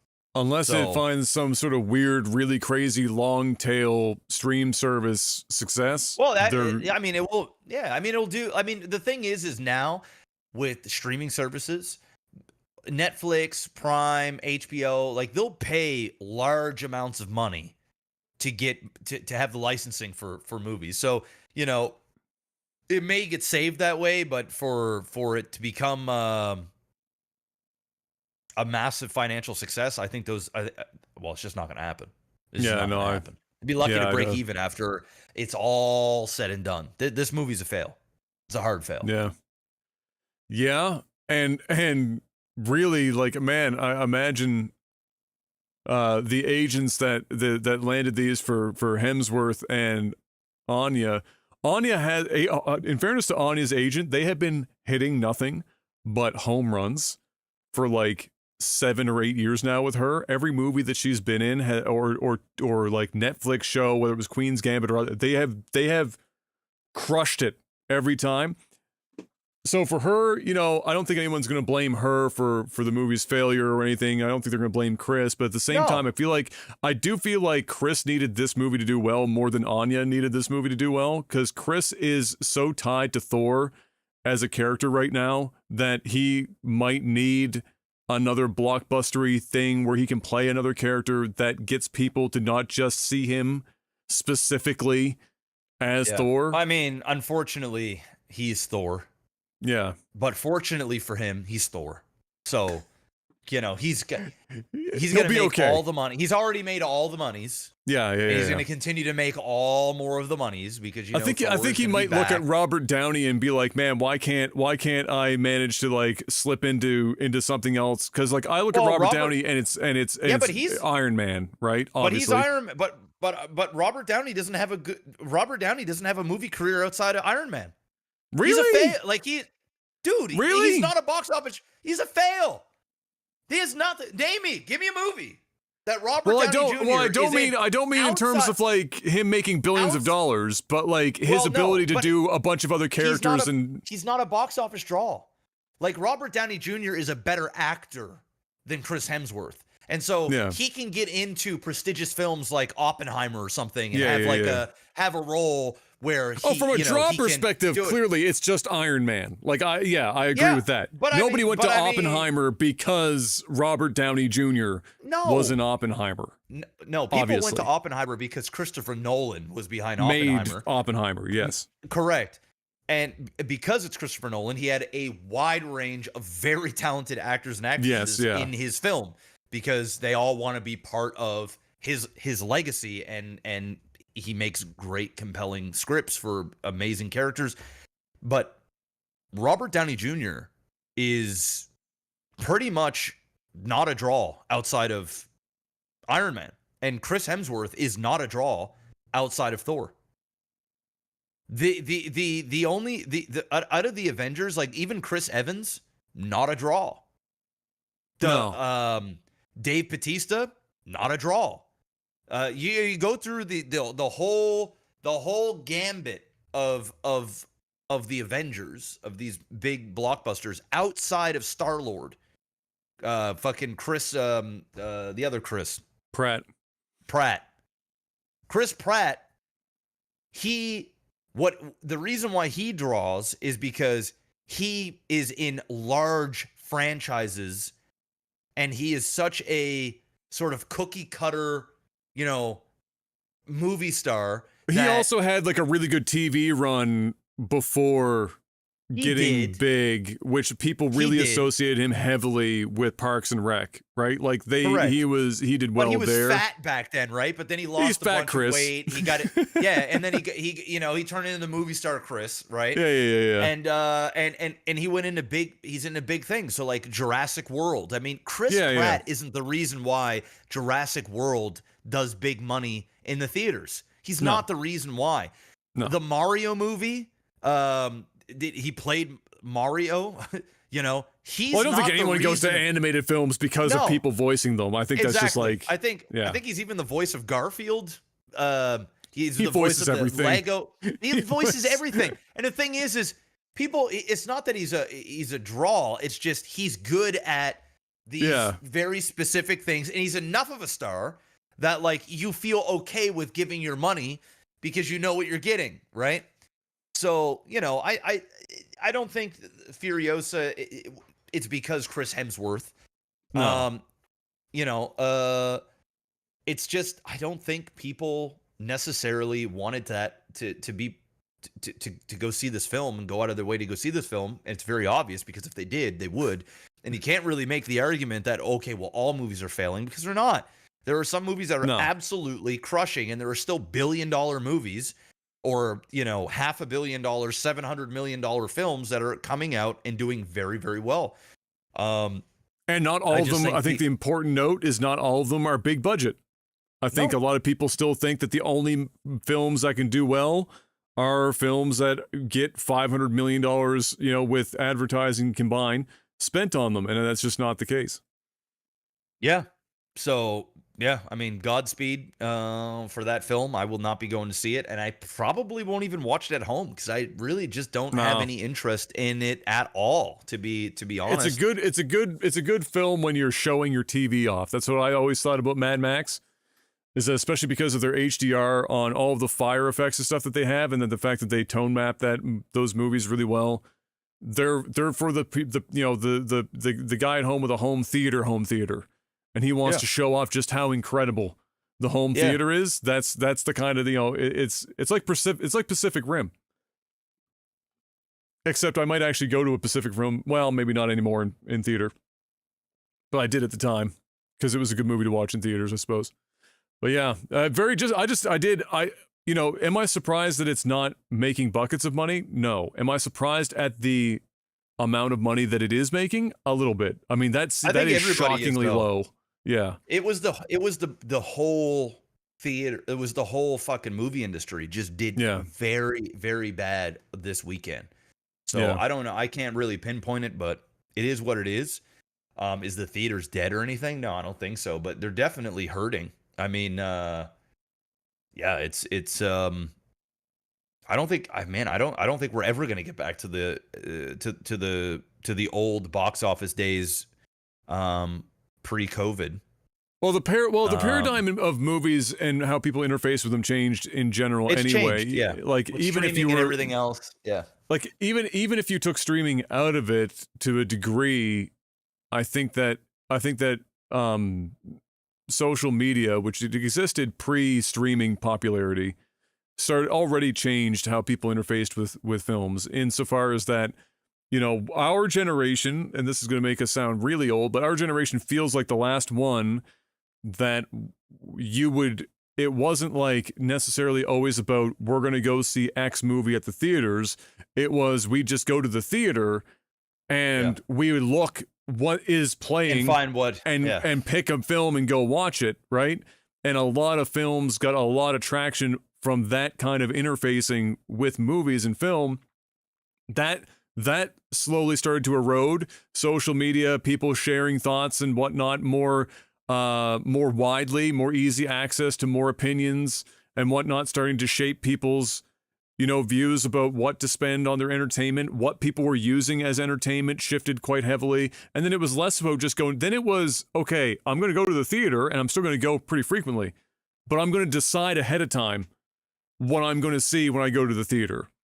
And then that was like that shift. And now we are that plus, is this even worth spending the money on in the theater and the whole experience that it takes to get to the theater and the food and everything else versus just waiting for it to show up on a streaming service and watch it at home. So they're really up against it because like any product or any service, at the end of the day, people are always going to look at it as a value judgment where they say, what are you doing better than I can do somewhere else or get somewhere else? It's like with the console, it's like with consoles and games. It's what can you do as a console that, what value are you providing that I can't get somewhere else? Exclusives and the fact that it costs $500 for the console instead of $1,500 for a PC. That was for the longest time the value proposition. Things have changed, and now we're seeing it in the game side. But with movies, they're getting hit fucking hard, and the pandemic clearly it expedited that trend. Yeah. I think that we were already going there. It's just that we got there like and I mean overnight. streaming has been streaming has been conditioning the consumer to be more accepting of watching blockbusters at home. Yes, yeah. Like when streaming services, I mean, there are some movies that come out on these streaming platforms, all of them, where they are theater quality films. Like, yes, yeah. Budget wise, same. Special effects, same. Script, same. It just so happens that these streaming platforms are paying $100 million, $150 million to have exclusive rights to have that instead of it going to the theater market, which is hurting the pockets of the theater owners. And thus the theater experience is definitely not getting better. I mean, the theaters are feeling more and more run down. They're updated less frequently. There's less people there, which means there's less staff there. I mean, you go to the movie theater and there's 15 different concession lines, but only 2 are ever open. Like, I mean, it's progressively getting worse and worse and worse and worse and worse. And, I just feel like the money is there. People want to go to the theater. They're just much more critical on what they're willing to go out and spend their money on because it's so expensive. If going to the movie theaters was $5 a ticket again, this would solve a lot of the problem. Not all of it, because some of it is just behavioral now, but some of it would definitely change. I mean, if you want to go take a girl on a date and you want to go to a dinner and a movie, unless you're going to eat fast food, and even then, I mean, you are guaranteed between the movie and the dinner, it is pushing $150 to a $200 date. Yeah. I'm not even joking. Depending on where you're eating, that is what you are looking at. It's a minimal of $100. Minimal. 100 minimal for a dinner and a movie. And, if you want to eat somewhere relatively nice where you're actually sitting at a table with a waiter, and they cook your food, and you eat with like fork and knife and not out of a brown paper bag, you're probably closer to $150. Yeah. And if your date decides that she wants to eat steak or a nice piece of chicken, it's $200, man. And that is a lot of fucking money. It's a ton of money. That's not including a babysitter if you need a babysitter. Not cheap. No. Gas, travel, not cheap. I mean, it's rough out there. So to just want to go to the movies every other weekend just to do something, it's just financially off the table for most people. Like now you pretty much, I've noticed too, like a lot of people when I talk to them about movies that I've seen, and I'm like, hey, I went and checked this out, or maybe there's previews that come out, or if I'm watching a podcast or whatever, I'm in the comment section, you'll see people say things like, I'll actually go, oh, that's one I want to go see in theater. That's one I want to go see. Yeah. It's like they got to make a distinction. Like, okay, that's the one. That's the one. Because I only go to the theater most people go to theater a couple times a year at this point, right? Like it's a fucking outing. It's a special event. That's the one. Before, people would be like, fuck it, we'll go to the theater. We'll go check that out. Yeah. We'll go. You just did it. A new comedy came out. starring whoever. Because it was Yeah, like fuck it, we'll $20 for There's food nothing. and a ticket. For It was food, like everything. $20. $20. And if you go on like a Tuesday or something, got like cheap, you get in there for cheap. It's like Yeah. $5 for a ticket. Yeah. $5 for popcorn. It's gotten $3 for a fountain pop. I mean, absolutely insane. You could take a date out. Two people could go to the movie theaters and you'd spend $40 all in. I mean, Yeah. both drinks, large popcorn to share, seasoning to go on that bitch, movie tickets, decent seats. And you really want to get fancy, you go to IMAX, it might be $50 for two people to go. And I mean, you're eating. Yes. Now is $50 a head. $20 for a movie ticket. Basic ass movie ticket, pretty much. You go to IMAX. My last IMAX ticket, I think, was $22.99, something like that. You go to for one ticket. You want to go get popcorn, $10. Popcorn. Drink, $6. Fountain pop. Bro, the corner store sold me a 500 and whatever 90, like the Coke, just a regular size. It was $5 for a single one Coke. Yeah. Isn't that and nuts? I paid for it because I didn't even look at the price at the time because it was not passing through my mind. I was like, I'm just buying a bottle of Coke. This is going to cost me $2.50. Yep. $5 for a $5.91 mil? Are you kidding me? And that's on a date. Yes. Imagine taking your family. Like we're talking, if you have kids, right? Like I'm gonna go see Garfield Saturday. Oh. I'm gonna take my mom, I'm gonna take Kayla, Kai, myself. There's 4 of us going to the movie theater. I guarantee you that shit will cost me and be about $120 for 4 people to go to the movies, get some snacks, and have a good time at the movie theater for 2 hours. 100%.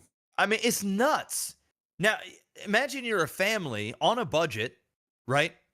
Like, I'm fortunate enough, I can afford to go to the movie. It's okay, okay. Yeah. But for everyday people that, aren't in the same position that I'm in, how in the fuck can you just don't. You can't. Just don't. There is no. If you have a family, imagine having a family of 6, which is pretty normal. 5, 6 people. Take them all to the movie theater. I can't imagine. And that's just the movie. You are so better off doing shit at home via streaming, because you already have it anyway, and then ordering takeout and spending half the amount of money. You don't have to deal with strangers. You don't have to be around. You don't have to drive out anywhere, hoard up people. You don't have to worry about your kids like misbehaving or getting cranky or fucking this, or somebody getting hungry and then having to go fucking buy a $5 bottle of Coca-Cola. I mean, it's foolish. It's absolutely foolish. So I think money is a big part of it. And then I also just think people are now conditioned and they've realized that, hey, watching movies at home is not so bad. It's just not so bad. There's so much upside. Yeah, and there are movies that I will see in theater, period. Yes. Yeah. If somebody told me that a movie ticket was $50, I would probably still go to the movie theater for very select films. Yeah. That's that. But even now, spending $20 to go to the movies and hours of my time to go watch fucking Mad Max, the prequel, nah, bro. I'm fully pass on that. I'm a fully pass on it. Do you think that they should, or that we are going to enter a time in which they're going to have to tier pricing for certain types of films? So if you want to get a film in a theater that is not, your typical Marvel level fuckery or similar, and it's like a dramedy or a comedy or a maybe just like your run of the mill horror film and shit like that. Now I'm just putting numbers out here. I'm not saying this would be the amounts, but just to give you an idea, your typical movie ticket per person is, call it, just again, for the sake of comparison, $5. And then now you're going to still regular screen, not IMAX, but now you're going to Marvel, $7.50. Your $2.50 more per ticket situation. Now you're looking at IMAX screen, big budget film, $10 a head. Yeah. You know, like have a tier of it, because right now it feels like theaters are in a position where they feel like they're not getting volume, so they're replacing volume with cost. But they might get more volume on smaller films and more traction if those smaller films didn't cost as much money as it cost to go see Endgame in the theaters. You know what I mean? Like if I was if I'm like looking at Good Will Hunting in the theater, and then I'm looking at, you know, The Matrix.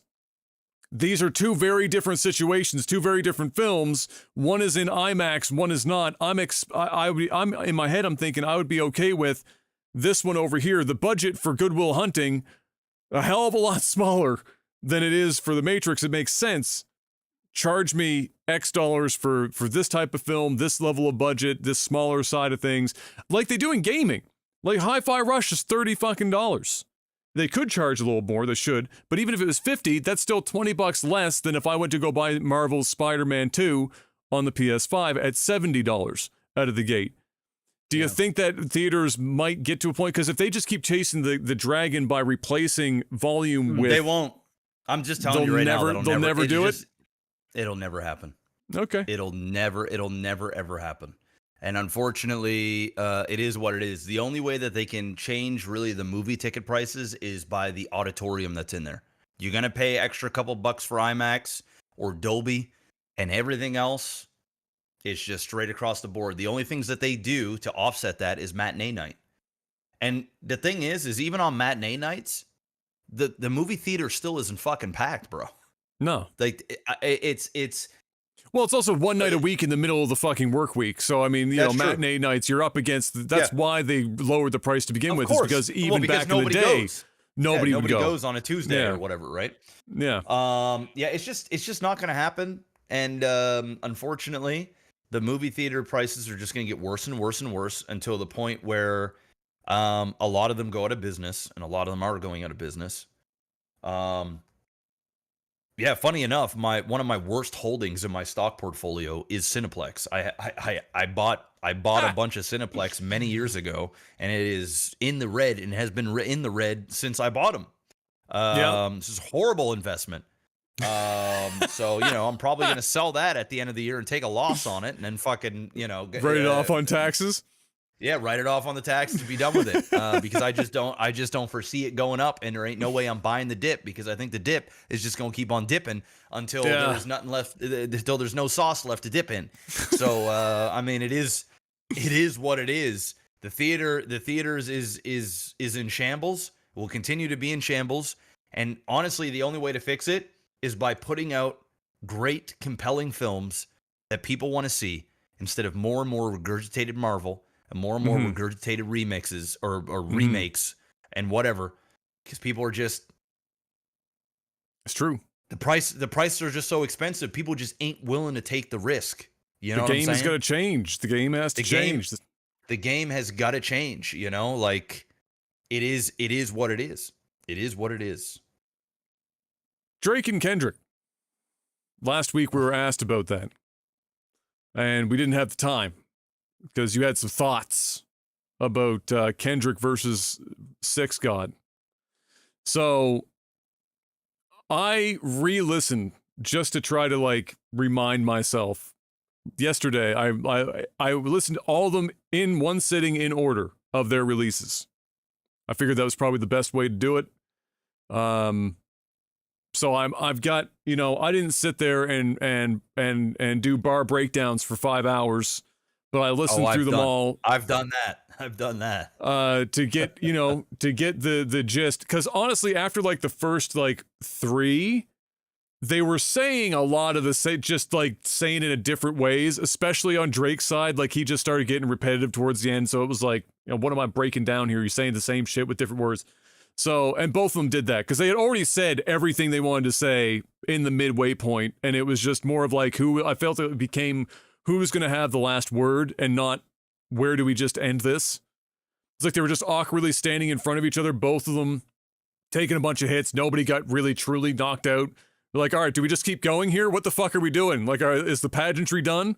And then that's just kind of how it ended. It ended ironically with Drake doing a track with Sexy Red. It was like the fucking perfect, stupid fucking ending to this whole Well, I mean, bit. I don't necessarily think he did that as No, I don't think it was intentional. I just thought it was ironic that after the call outs that Kendrick was laying on him towards the end, that he already had like some shit lined up with Sexy Red, and then it ended up being like a thing anyway. It was just kind of like a funny. He just jumped on the BBL Drizzy beat that Metro Boomin, or what everybody's calling him now is Metro Groomin. The beat that he made.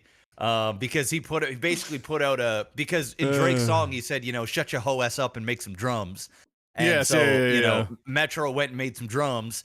And he basically put the beat out there for everybody to diss Drake for free. And then the number one person, the world was memeing Drake. Yeah, so Drake, memed himself. He of course took the beat and he actually switched the beat up a little, like it's the same, but he actually made it sound a little bit better, which I think is like a small dig to Metro. But yeah, and I mean, Sexy Red is garbage. I mean, she is awful. Terrible. I mean, Jesus Christ. I listened to that song one time and I'll never listen to it again. It's just awful, awful, awful. Yeah. But to go back to Kendrick and Drake. Yes. I don't really, I'm so burnt out of talking about it because I've debated and discussed the thing that the thing that I've noticed about Drake and Kendrick. Yeah. Is the Kendrick fans are so lost in the sauce that they're so incredibly biased that they can't even.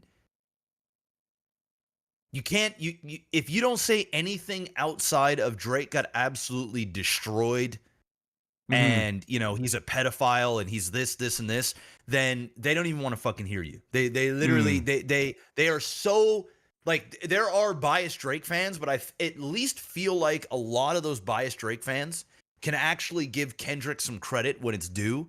But the Kendrick fans, they just refuse, and I mean it's because of the type of music that Kendrick has been making. He's more of the conscious rapper, right? He's the fucking black activist. Hey, I make real music for my people, and what you do, Drake, is you do shit. He's commercial. You're a commercial. You're pop. You don't write your own stuff. Yeah. You're a parrot. You're a culture vulture. You're this. You're that. You're that. And listen, there is truth to what he is saying to a degree. I'm not gonna discard that.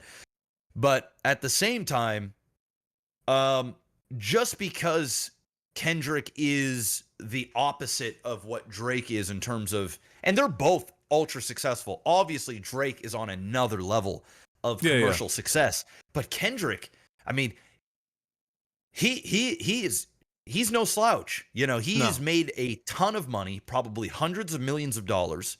He is one of the best lyricists of our generation. I give him all these things.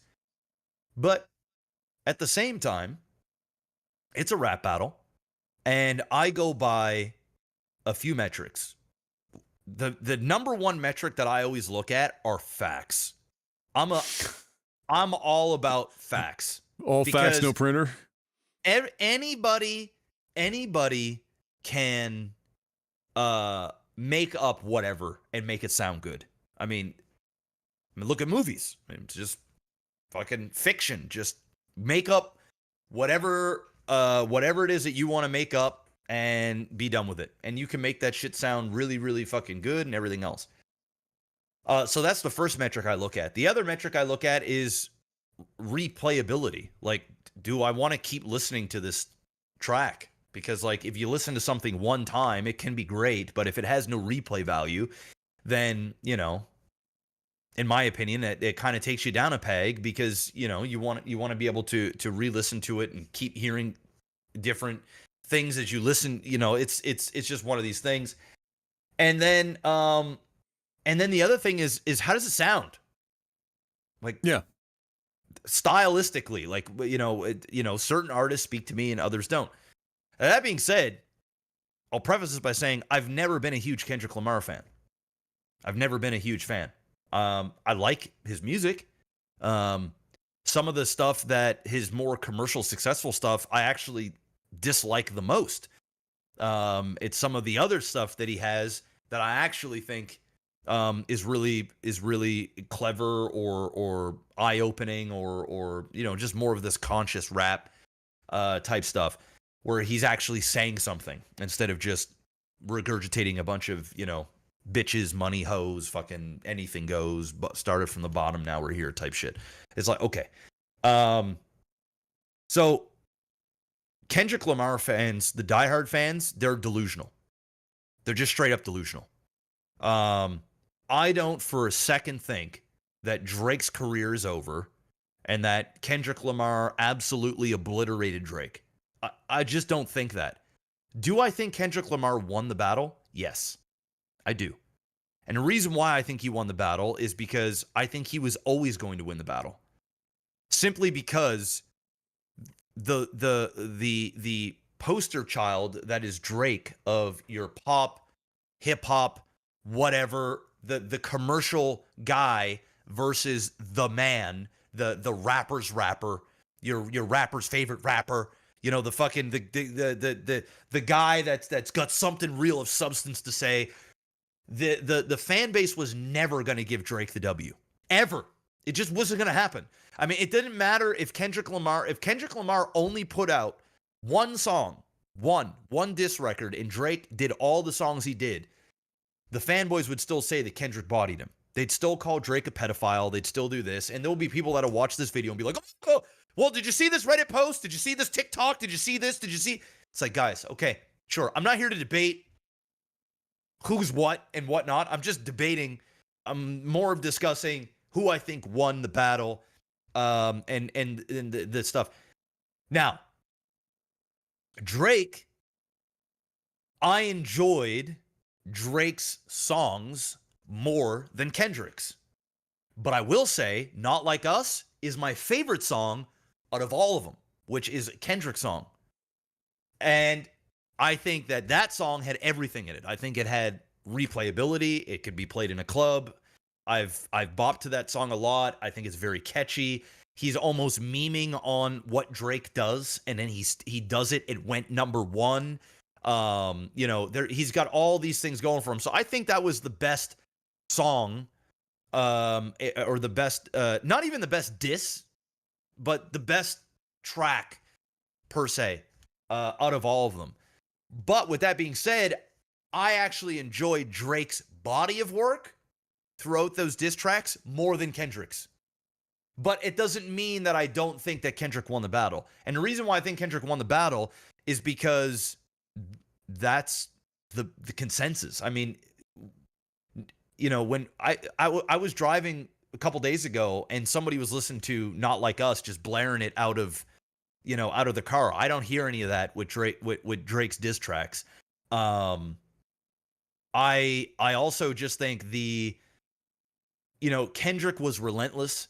I think when Drake put out his best track, which was Family Matters, Kendrick released a diss track like 20 minutes later and just took the sail, like the wind, right out of that track. And that track is fire. Like, that is Drake, like, going crazy. And somebody be like, oh, that's Drake and his ghostwriters. Okay, cool.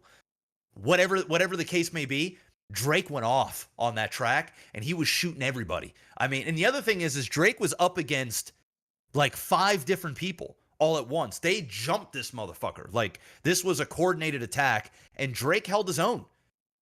Like, this is the biggest battle that I've ever seen, on the largest scale, with the most people watching and 2 juggernauts going at it. And I thought what they did was amazing for hip hop. I enjoyed it a great deal. It's sad to see that it got violent. Somebody got shot outside Drake's mansion. But I think it was great for hip hop.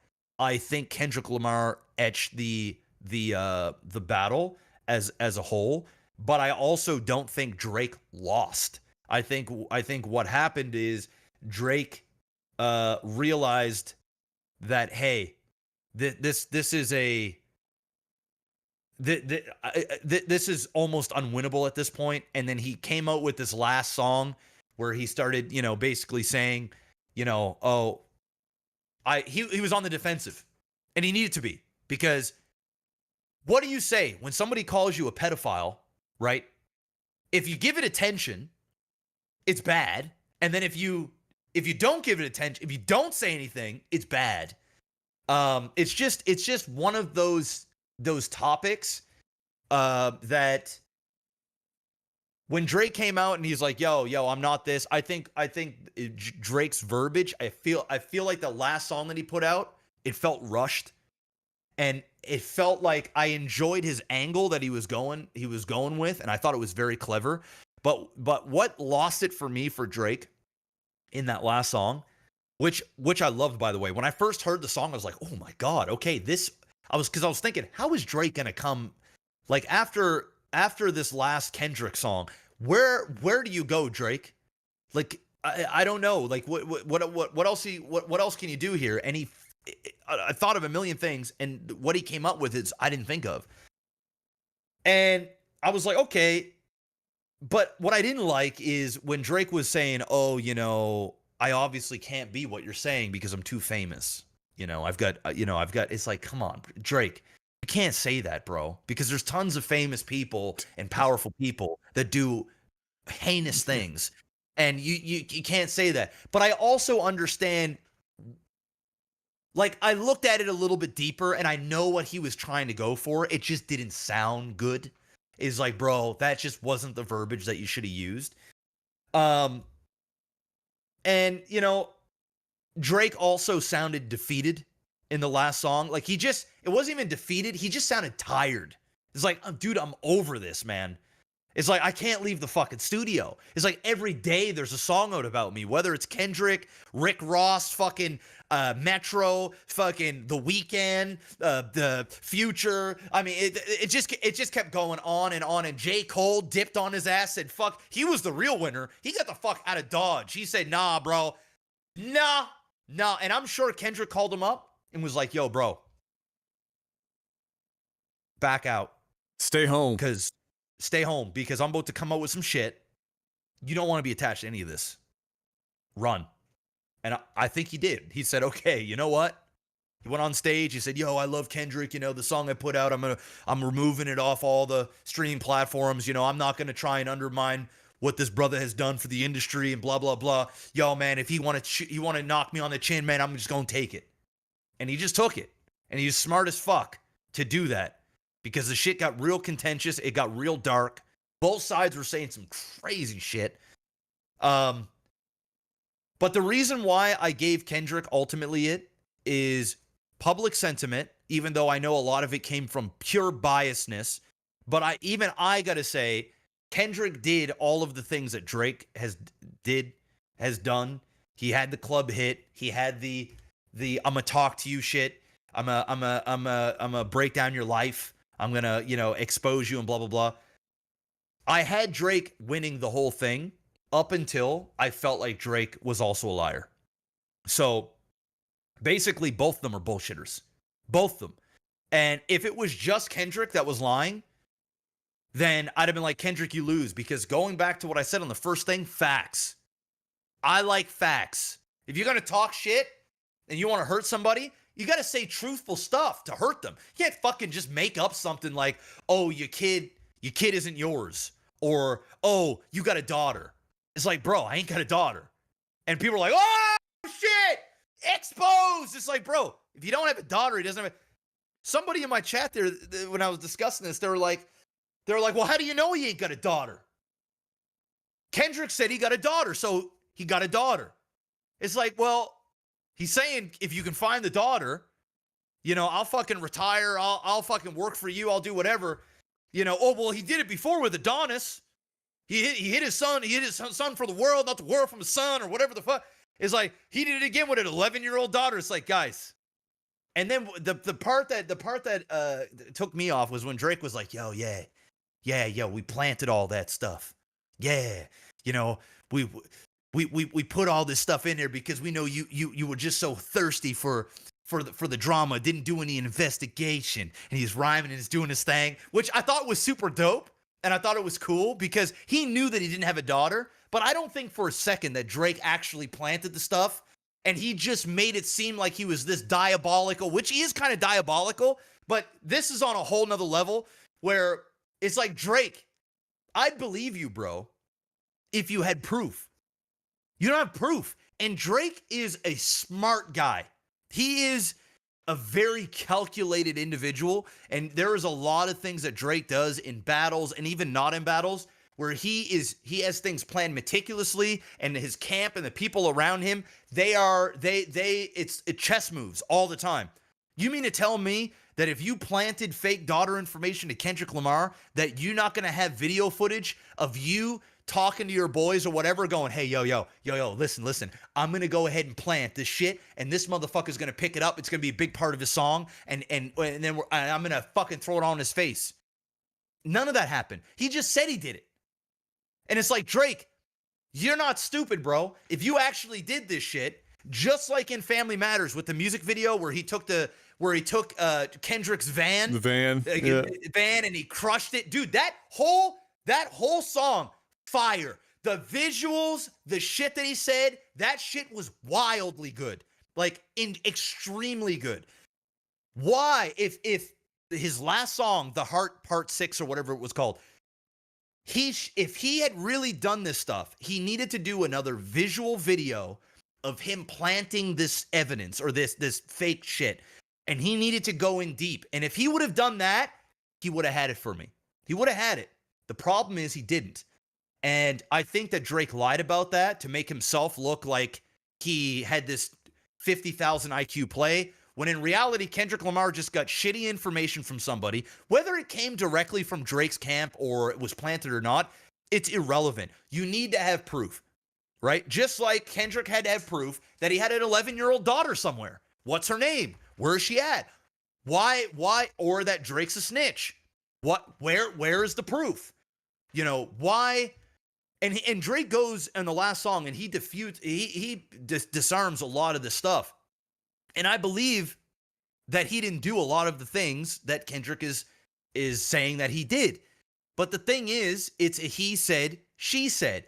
Kendrick lied and had false information, and Drake lied and had false information. There's no proof that Kendrick beats on his woman. There's no proof that Dave Free is Kendrick Lamar's wife's has a son or with this individual. It's he said, she said, and they're both liars. Some of it may be true, some of it may not be true. And so since they're both liars, I have to go by a different set of criteria. And hence as why I believe that Kendrick Lamar ultimately came out on top, simply from the fact that I think his impact was more. He had his first ever solo #1 song out of this.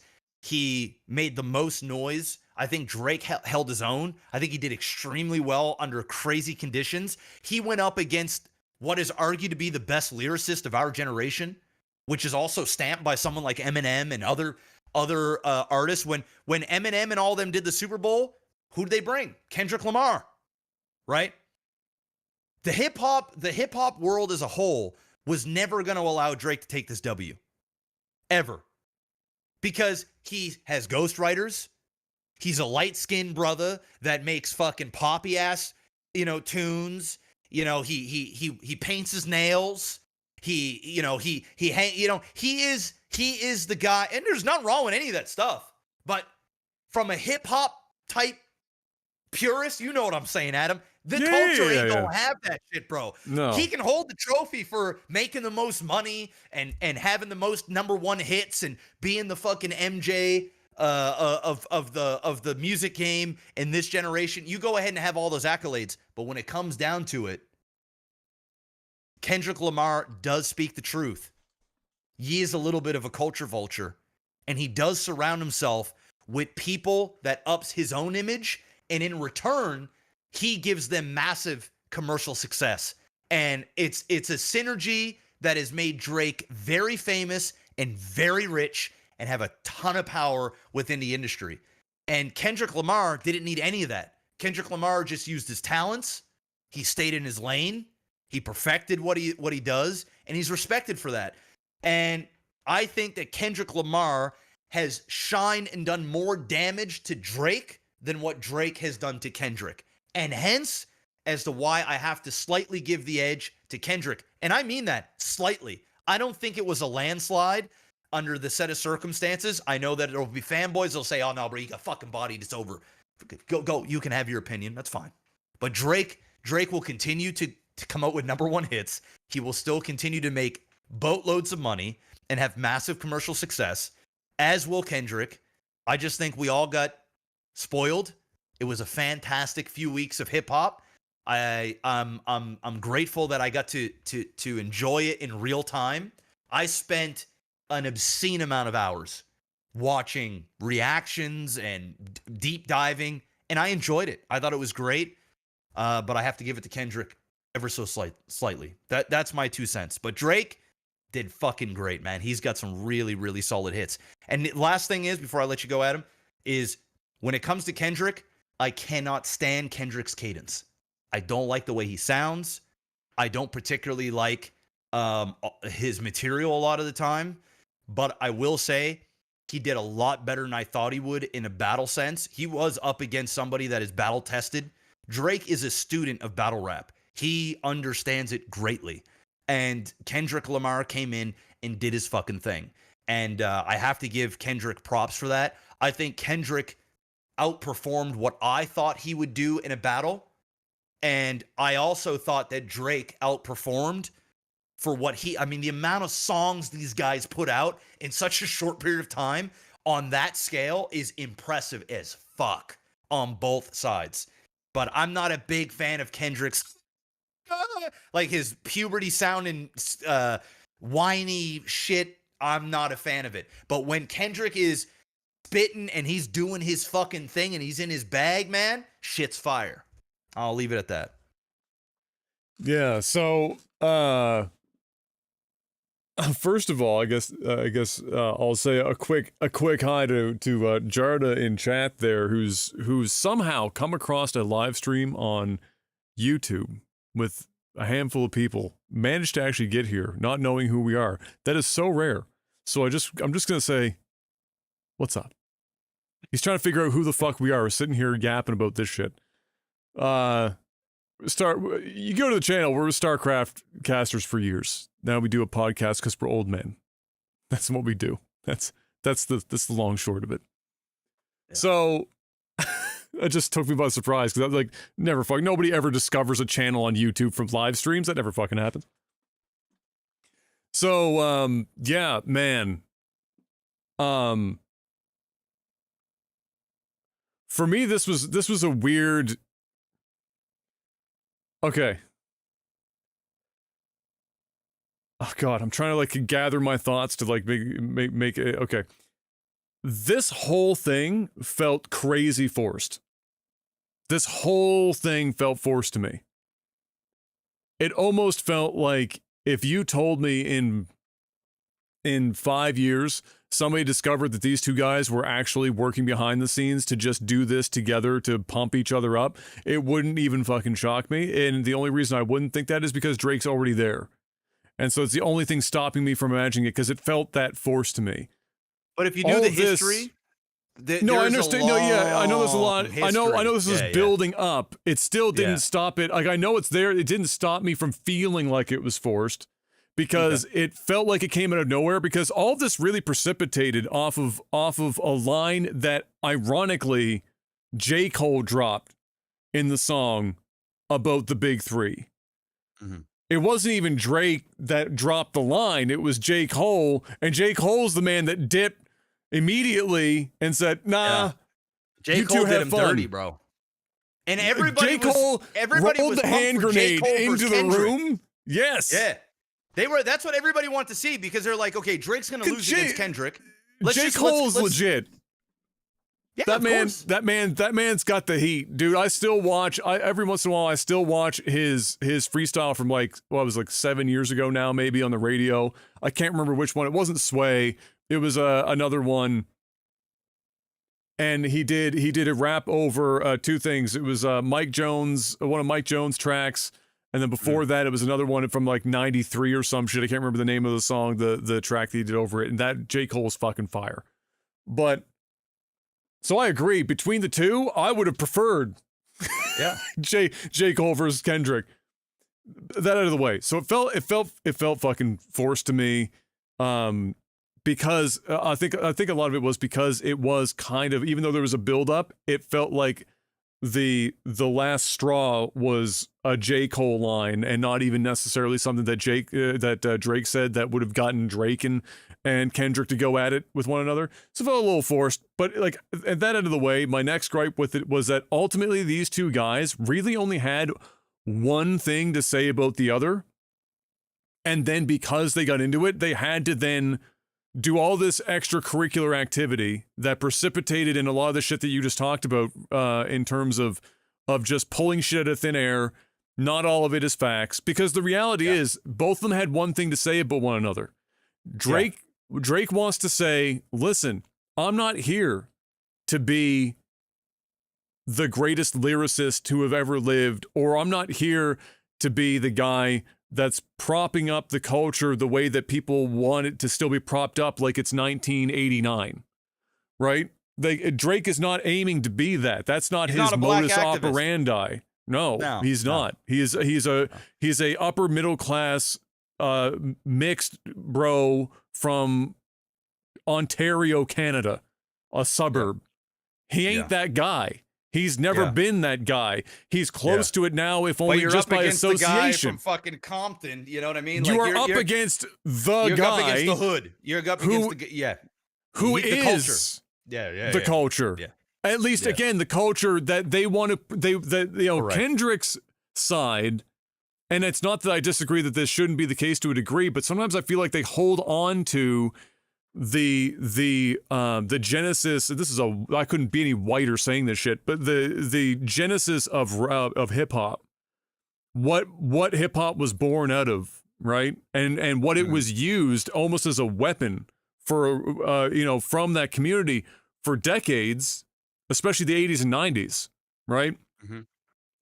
And once that got moved up, and now hip hop is the number one genre in the world. There's still a group in the game that just wants it to still be that, even if I'm not saying that all the issues that hip hop was born of to fight have been solved, but they're clearly better in 2024 than they were in 1984. I mean, I don't think anyone's gonna fucking be able to argue that, but they still want it. It's like they want it to perpetually be 1984, and so they use it as a way to look down on people who are taking the genre as a genre, that because it became a genre over time and not just a culture in and of itself, and turn it into something. This is almost like, I think Eminem said this really well actually way back in the day, where he said I'm his line about being the latest white guy to take black music, like the Elvis comparison, right? Eventually, rock and roll became a genre that was bigger than the culture that started the genre. And Drake is in that similar position where he is taking it and he's mainstreaming it, and he's okay with mainstreaming it. But just like you see in rap all the time, or have over years, I'm sure somebody's listened to as much rap as you have, you would have noticed this as well, is that the guys who are in Drake's position, similar positions, they always, to some degree, want the respect of the guys who are the culture people, and the culture people want the shine that the pop culture people have. And they always bump heads over that, right? Yeah, and nobody 100%. Really has both, at least not today. Probably Biggie and Pac were the last to be close to being able to be a mainstream while also being the ones propping up the culture the way that they want the culture to be propped up now. That doesn't really exist anymore. And so when I say that they only really had one thing to say about one another, that's what I mean. Drake wanted to say, you just want to be popular or more popular. You know what I mean? Like in the way that Drake is popular. And Kendrick wanted to say, just wants to say, you ain't shit to the culture. You're just a pop icon. Because he knows saying that's gonna that's gonna bother Drake. That's all they had to say of one another. But that doesn't make for compelling 7 straight 4 to 9 minute long fucking tracks. You've got to be able to come up with some shit. Now, all of a sudden, everyone's a fucking PDF file. Everyone's a fucking, like, you know, touching people they're not supposed to be touching and cheating on their significant others and beating their wives and shit. Like, all of a sudden, it's all this extracurricular, right? Yeah. So for me, it felt a little forced and it was a bit contrived for the reasons you also mentioned. But that being said, just to listen to it for what it was, I also feel like out of all the songs, there's only 2 of them, one from each that were even worth listening to, and the rest of them were just. It's not that they weren't impressive to have put all this shit out in the time that they did, but like whatever. A lot of it was chess moves. So what was happening is because they only had so much material. Yeah, there was a lot of okay, I'm gonna peel back one layer, back the fuck off. Or I'm gonna go all in, right? And then the other guy was like, okay, no, you chill the fuck out. Let me peel back one thing. I know. And I also believe that there was a lot of stuff that was being said between the two on the tracks that wasn't meant for us, but was meant for them. And they knew. Like, I know that Drake knows Kendrick's pressure points. And Kendrick knows Drake's pressure points. Yes. So when Kendrick says, motherfucker, you ain't hip hop. You are a culture vulture. It don't matter how many accents you put on, you ain't selling me on it. That's the button.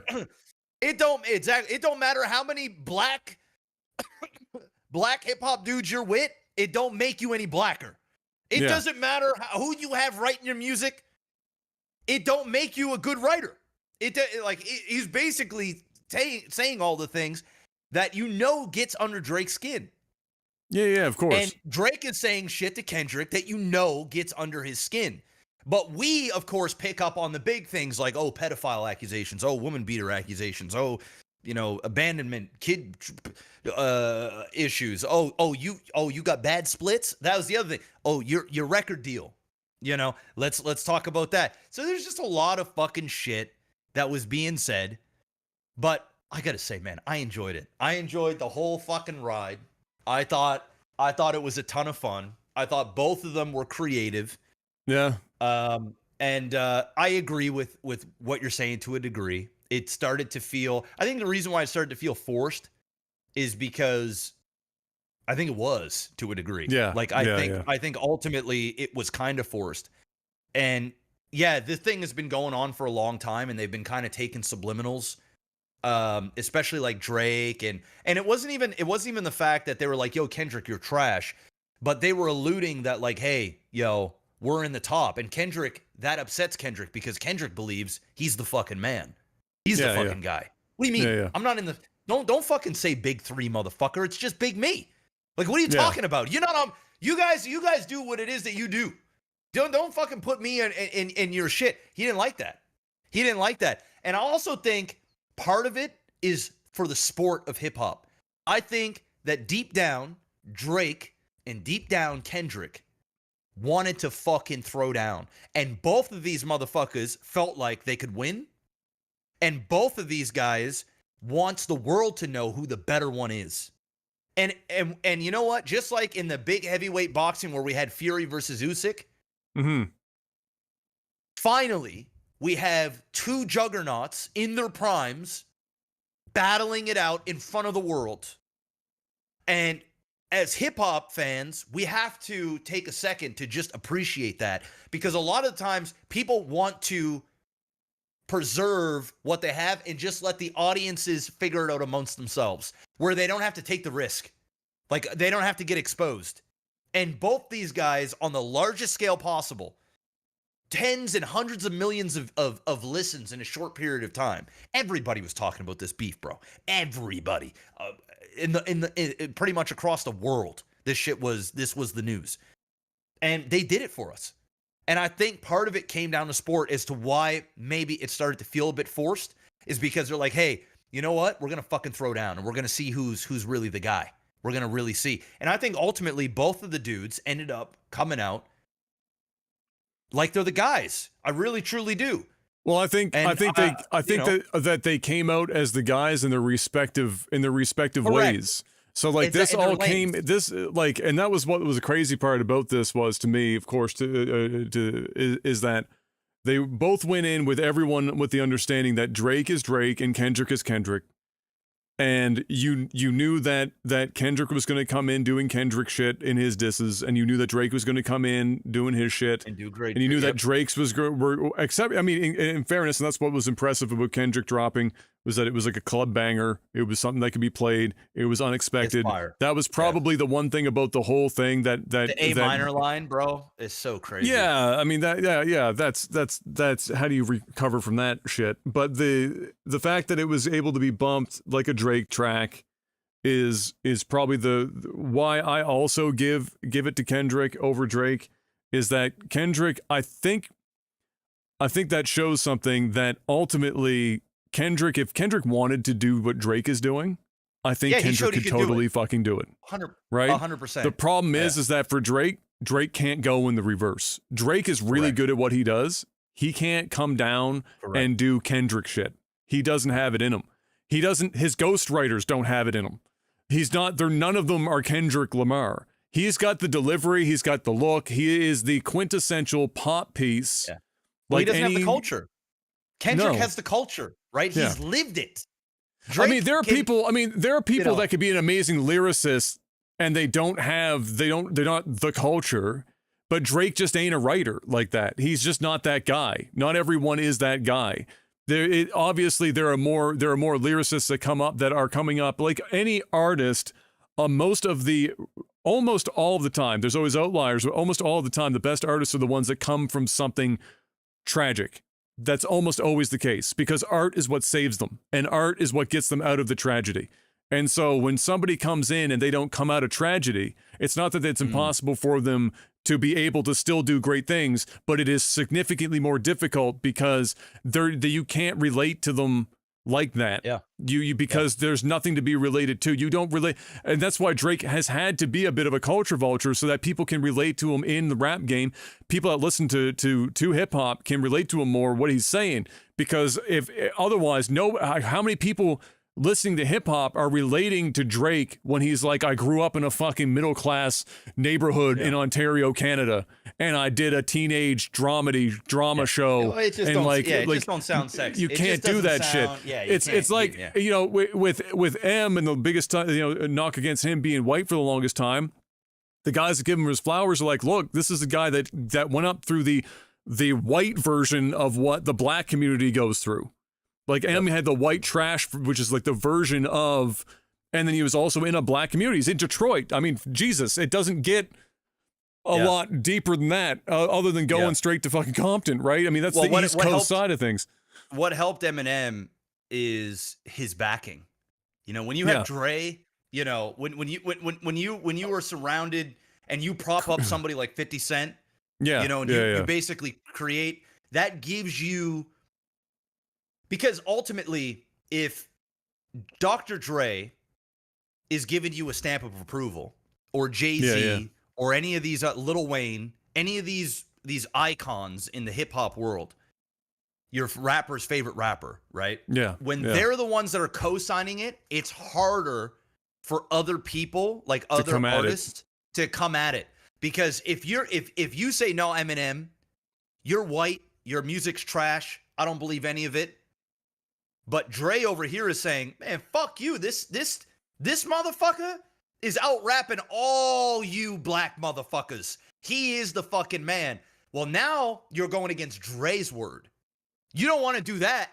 No. Because he's one of the godfathers. Yes. So, you know, when Snoop Dogg gives the stamp, when Dre gives the stamp, when Wayne gives the stamp, when all of these motherfuckers are given the stamp, and it's only Joe Budden in a basement somewhere screaming into the void. Exactly. But, you know, listen, the thing is Drake doesn't have that. No, right? no, of course not. No. Drake's stamps come from the new age artists that connect onto him for his clout Yeah. And then he uses them as much as they use him. Yeah. And it's this synergy that works, and it helps Drake out with these newer generational audiences, but it doesn't help Drake out with the hip hop heads of the 90s and the 80s, the purists, the gatekeepers, the Kendrick Lamar, the ones that champion Kendrick Lamar. The ones that are championing Drake typically aren't the fans that are also championing Kendrick Lamar, and vice versa. Diehard Kendrick Lamar fans will look at Drake as somebody that's corny. Yeah. That, nah, bro. Of Hey, course. you might have all the money in the world, bitch, but you're a bitch. You know what I mean? Like, that's how they feel. Not only that, you're light skinned. Hip hop is a black thing, right? There's a cultural. There's this thing, even as black people. Even I'm light skinned, right? Yeah. And so when black people, there's a thing, and I talked about this on stream. A lot of people don't understand this, but in the black world, like as a black man, there oftentimes is some contention, or there is some combativeness or of your blackness of other. How black are you? How black are you, bro? Yeah. I'm a purebred black guy, right? Yeah. That's what those, I'm black. Motherfucker, you are a half-breed. That makes it sound awful. And that happens in other races too, right? Dude, like the moment you 100% you mix. Asian, Yeah. exactly. In the Asian culture, it's the same thing, right? And as somebody that's half black, right, I take pride in being black. And to have another person that's black tell me that I'm not as black, it's almost like I lose my card. I'm not black enough to be, you shouldn't say the N-word because you ain't black enough. Or, you shouldn't be able to say that you're African American because, brother, you're half white.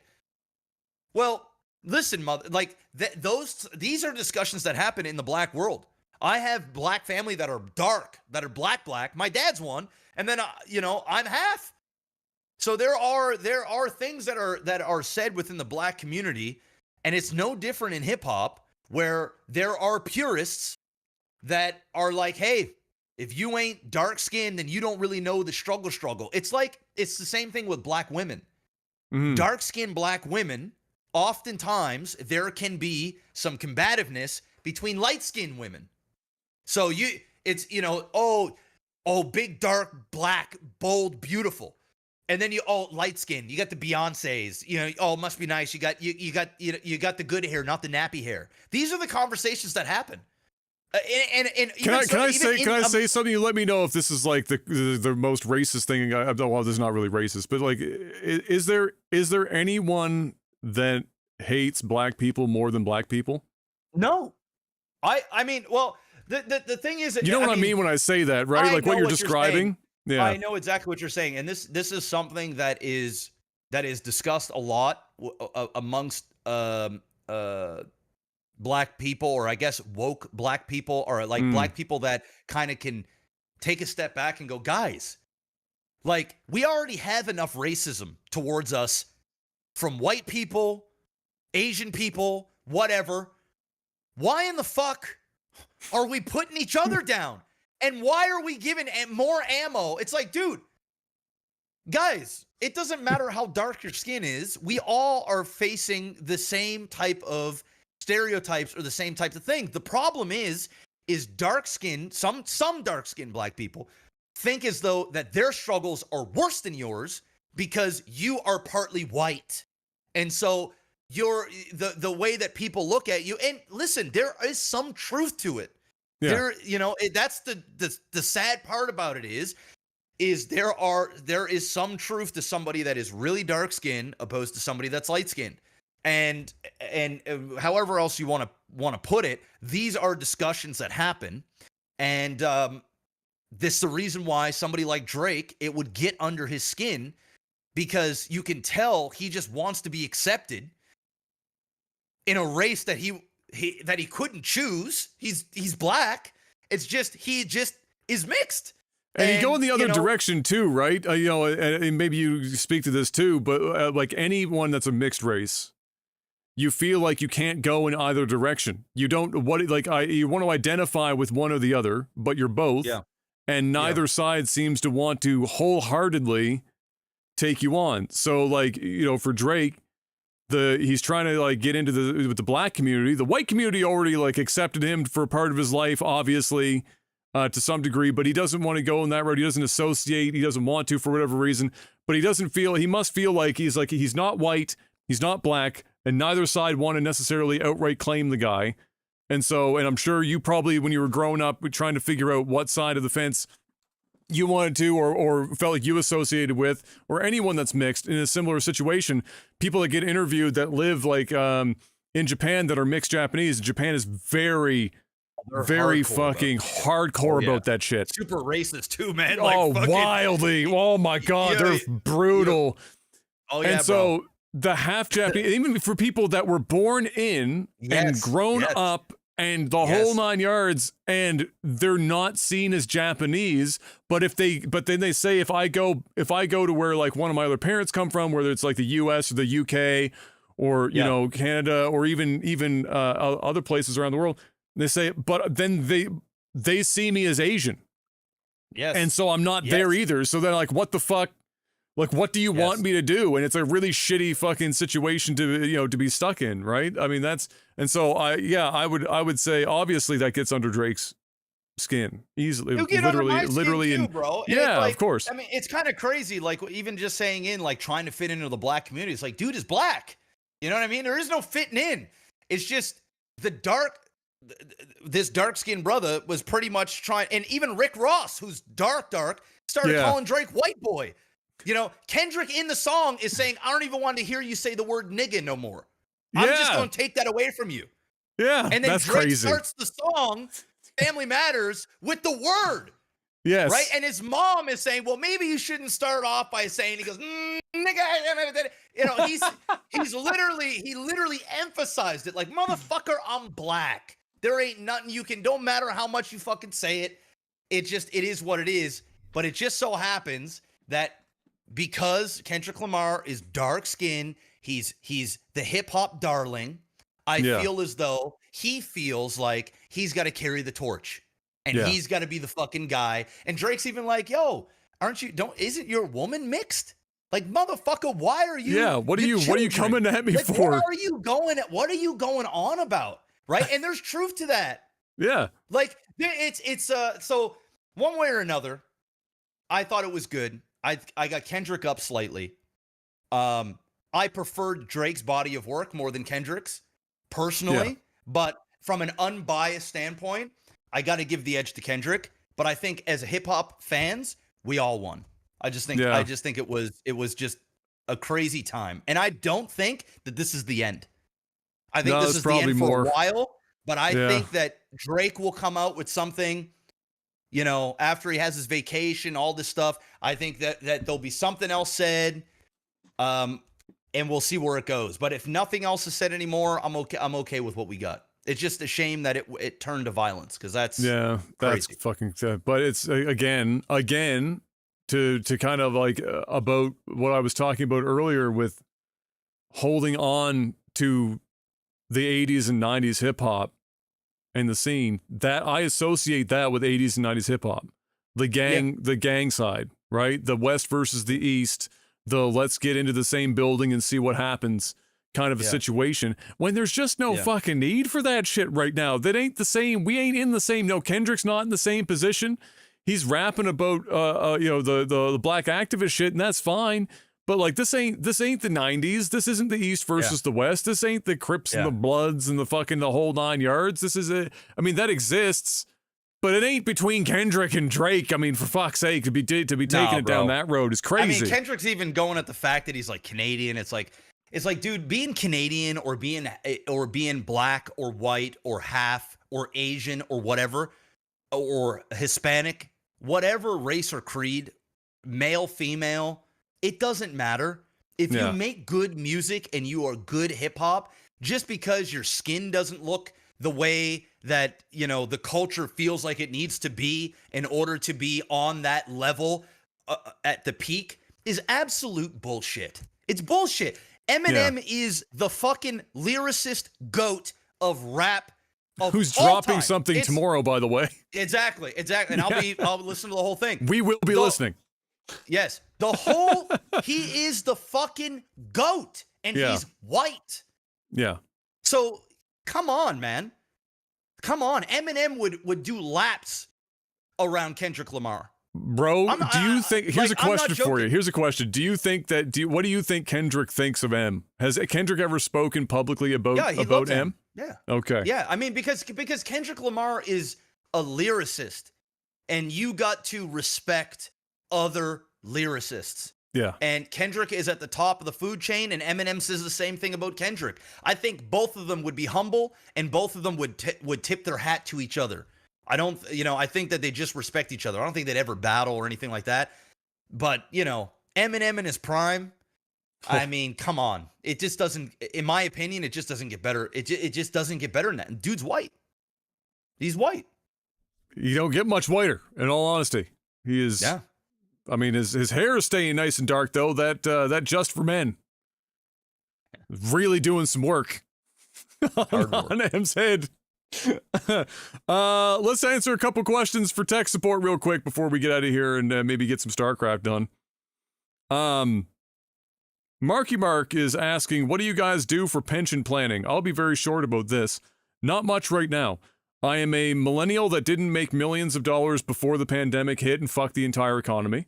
Therefore, most of the money that we have going on right now is predominantly placed into this household and maintaining the less than liquid wealth of assets. And I need that's to piss so bad, bro. Give me 1 second. So that's the vast majority. I am living the typical millennial situation. Lucky enough to have a home at the moment, but despite paying more in interest than damn near anything else. But yeah, I mean, that's kind of it, really. It's not going to be that way forever. Life comes and goes in ebbs and flows like that, and sometimes you have to sacrifice some stuff to make the present work better. So that's where we're at here anyway. M is better about that because she's a government job, and so some of that is taken care of for her on the side. So that's handled. But as somebody that was self-employed for the majority of their working life, that's pretty much the show. That's it. It will change in time with stability, but right now, with the way things are, stability's not in the cards. And now, Mr. Black, having just gotten back, there you go. Your turn. Couldn't hold it anymore, man. Pension. I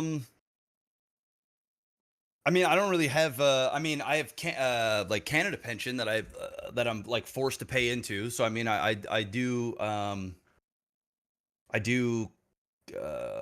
do max contribution to the Canada pension plan.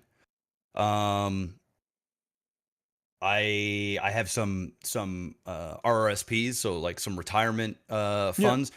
The thing is, I stopped buying those like I think the last time I bought some of those was maybe 6 years ago. The reason is because really the RRSPs, they're basically, it's like a tax shelter more than an actual legitimate fucking investment. Yeah, I mean, that's why I was using it for. It's like if you put so much in I'm not a financial advisor, yeah. But I'm not a financial advisor, but I kind of know a few things. Basically, I would buy RSPs to offset my personal income tax. So basically, it's basically a tax defer. Yeah. So you will eventually pay tax on it, but the idea of buying this is, and when you buy these, I buy mutual funds within them. So like I make money over the years, like your money makes money, but it is managed, so the returns, like, it's marginal. But if it's sitting there for 40 years, like it'll be something. It'll do its thing. But it'll do its thing. But the main reason why people opt to do this, especially people that are self-employed or is to offset personal income tax. So for example, if I bought, and you are capped out on how much you can buy into depending on how much money you've made, I guess, in the previous year. So you get contribution levels. So it's not like you can just go and put $1 million into there and then have do that. I'm sure you could, but I'm sure that there would be some serious fees or fines that you would get from doing that. But basically, what this does here in Canada, I don't know what the equivalent is, like a 401k in the United States. Yeah. But essentially, say for example, you made $100,000 in a year, and then you bought $5,000 in RSPs. Then you would only be taxed on the $95,000, and then that money would make money over the years. And then the idea of it is, in theory, in retirement, you make less money than what you do during your day job throughout your working years, and thus the RSP, you start to do strategic draws out depending on what your Canada pension is or any other residual money that you may have coming through, to make it so that, because if you made $100,000 and you bought $5,000 in RSPs, at $100,000, depending on which province you live in, you're being taxed about 50% of that money. So instead of being taxed 50% on, say, the $5,000, you would then take it out at age 65 or 67 or 68, and you would draw it out in smaller chunks, but you'd be at a far less tax bracket than what you were in your peak earning years. And thus you would pay less tax, but then you also, you pay less tax on the end, but then you also make money. So it's like you save and you invest, so your money's making money. But then when you draw it out, that's when you pay personal income tax on that money. And also the RSP stuff, that's like after tax dollars. So like, you can't just take money and then just say, hey, I'm not going to pay tax on this money at all. You need to have money up front to put into it. But then, you're lessening your tax dollars for that specific year. Once again, not financial advice, but anyway, I have a little bit of that. But I stopped buying into that because I'm probably going to make too much money in retirement because of real estate. And so it doesn't make sense for me to put more money in there, because I could still be, my actual peak earning years could actually be in retirement, depending on how much real estate I have. So it's counterproductive. Like, yeah, it may help me right now, but it's not really going to help me in the future if I'm still at a max tax bracket. So, I was advised to stop putting money in there and just putting more money into real estate, because you can do much better tax write-offs through that, or tax deference. So yeah, that's my pension. My pension's real estate. That's pretty much going to be my retirement, and I have enough now that, like, by the time, even if I don't buy a single other property from here moving forward, I'll be okay. 65 years old, I'll be fine. David asked this question last week. He said, I haven't heard you guys talk about this, so I'm curious. Do you guys have a Cine Club in Nova Scotia? We have it in Ontario. For $10 a month, you get a free regular movie ticket. IMAX is an additional $6, 20% off of concessions, and the online booking fee is waived. Yeah, we used to have had something that, like that, but it went under. So we don't have that. We don't I have know that in anymore. the theaters they have like AMC Plus or AMC.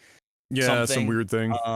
But yeah, we don't really have that here in Canada. That I used to use a thing called Cine. What was it called? It was Cine something, but it's gone now. Yeah, you did it for a short time there. It was like a few months where you were using it. Yeah, it was great. I was spending like, it was actually called cinema.com, and I just went to the site. It's completely down.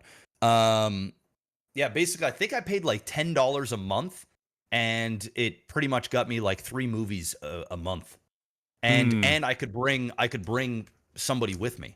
Like the amount of I don't even know how it worked, dude. I think it was like some sort of weird fucky backdoor shit. But I mean, I don't know how it all worked, but it went under. So Yeah. Mary Fuck Kill Voices Edition. Tina Turner, Mariah Carey, Whitney Houston. Just as the voices, not the women. Oh, the voices. Yeah. Okay, well, I'm marrying Whitney Houston. Mm-hmm. What was the other ones? Tina Turner and what? Mariah Carey. Oh, okay, I'm killing Mariah Carey. And I'm fucking Tina Turner. Hmm. Yeah, you gotta marry Whitney. Oh, it's an easy one. Mariah Carey, Tina Turner's harder for me. I think I'll reverse what you did. Gonna off Tina and go with Mariah on the fuck.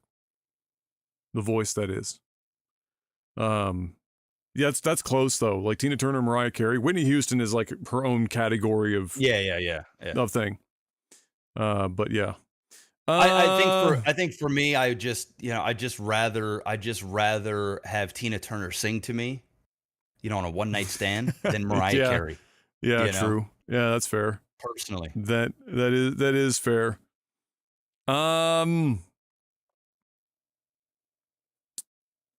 Jeff and Adam fight 200 third graders or a bear with sharks for arms. I mean, come on. 200 third graders or a bear with sharks for arms. No, fuck no, man. I'm sorry. The third graders are going down, man. I am punting 200 third graders into the sun. That would be the easy. I'd feel horrible doing it, but like, my goodness. I mean, I feel bad at first, but probably after like the first 100 that you've punted, the last 100, the back half got to feel kind of okay. I don't know. Maybe do you fatigue and they take you over? Like, I mean, at the end of the day, if it's 200 at one time, you're fucked. Here's my problem. Here's my problem, though. I don't know of a single situation in which I can think of a few scenarios in which I can take on 200 third graders and come out alive. Yes, there is not a single, not one Doctor Strange multiverse type situation in which I can think of one instance where I can come out alive fighting a bear with sharks for arms. I mean, a bear by itself is already like, no. And anyone who like asks the question, would you rather fight a bear or somebody else? You have never actually seen what a bear will do, right? It'll fuck you up, rip your face right off. It's a bad time. Yeah, it's bad. It's a bad time. Yeah. By the way, there's a little mnemonic you can of sorts. If it's black, fight back. This is for bears. If it's black, fight back. If it's brown, lay down. Dead. Yeah. Yep. Lay down. And if it's white, good night. Yeah. Polar bears will literally eat you alive. Polar bear is one of the few animals known to actually hunt humans. Yeah.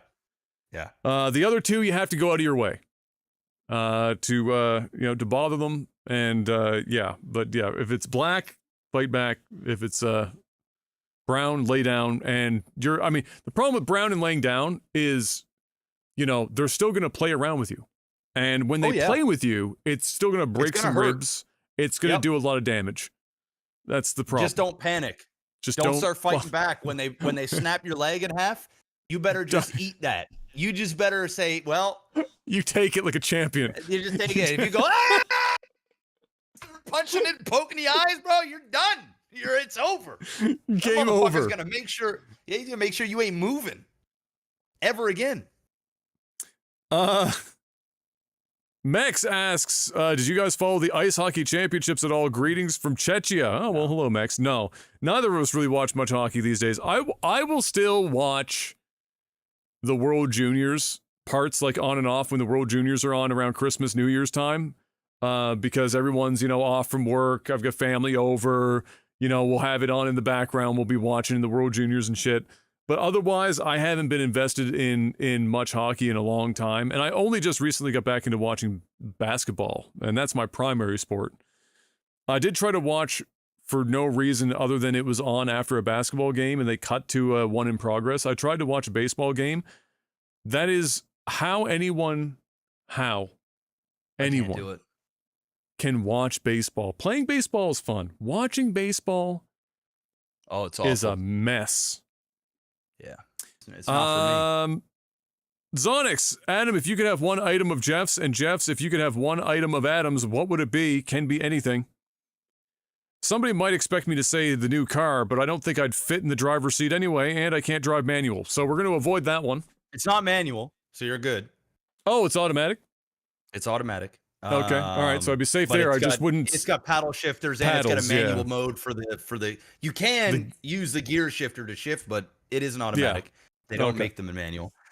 So if it's not that... You'd have a hard time fitting, though. It would be a bad time. There's just no two ways around it. Yeah. Yeah. I'm going to go with... This is going to be very out in left field. Uh-oh. But I'm going with the generator. Oh, okay. That's a good... I'm going with the generator. Good choice. Yeah, because there is...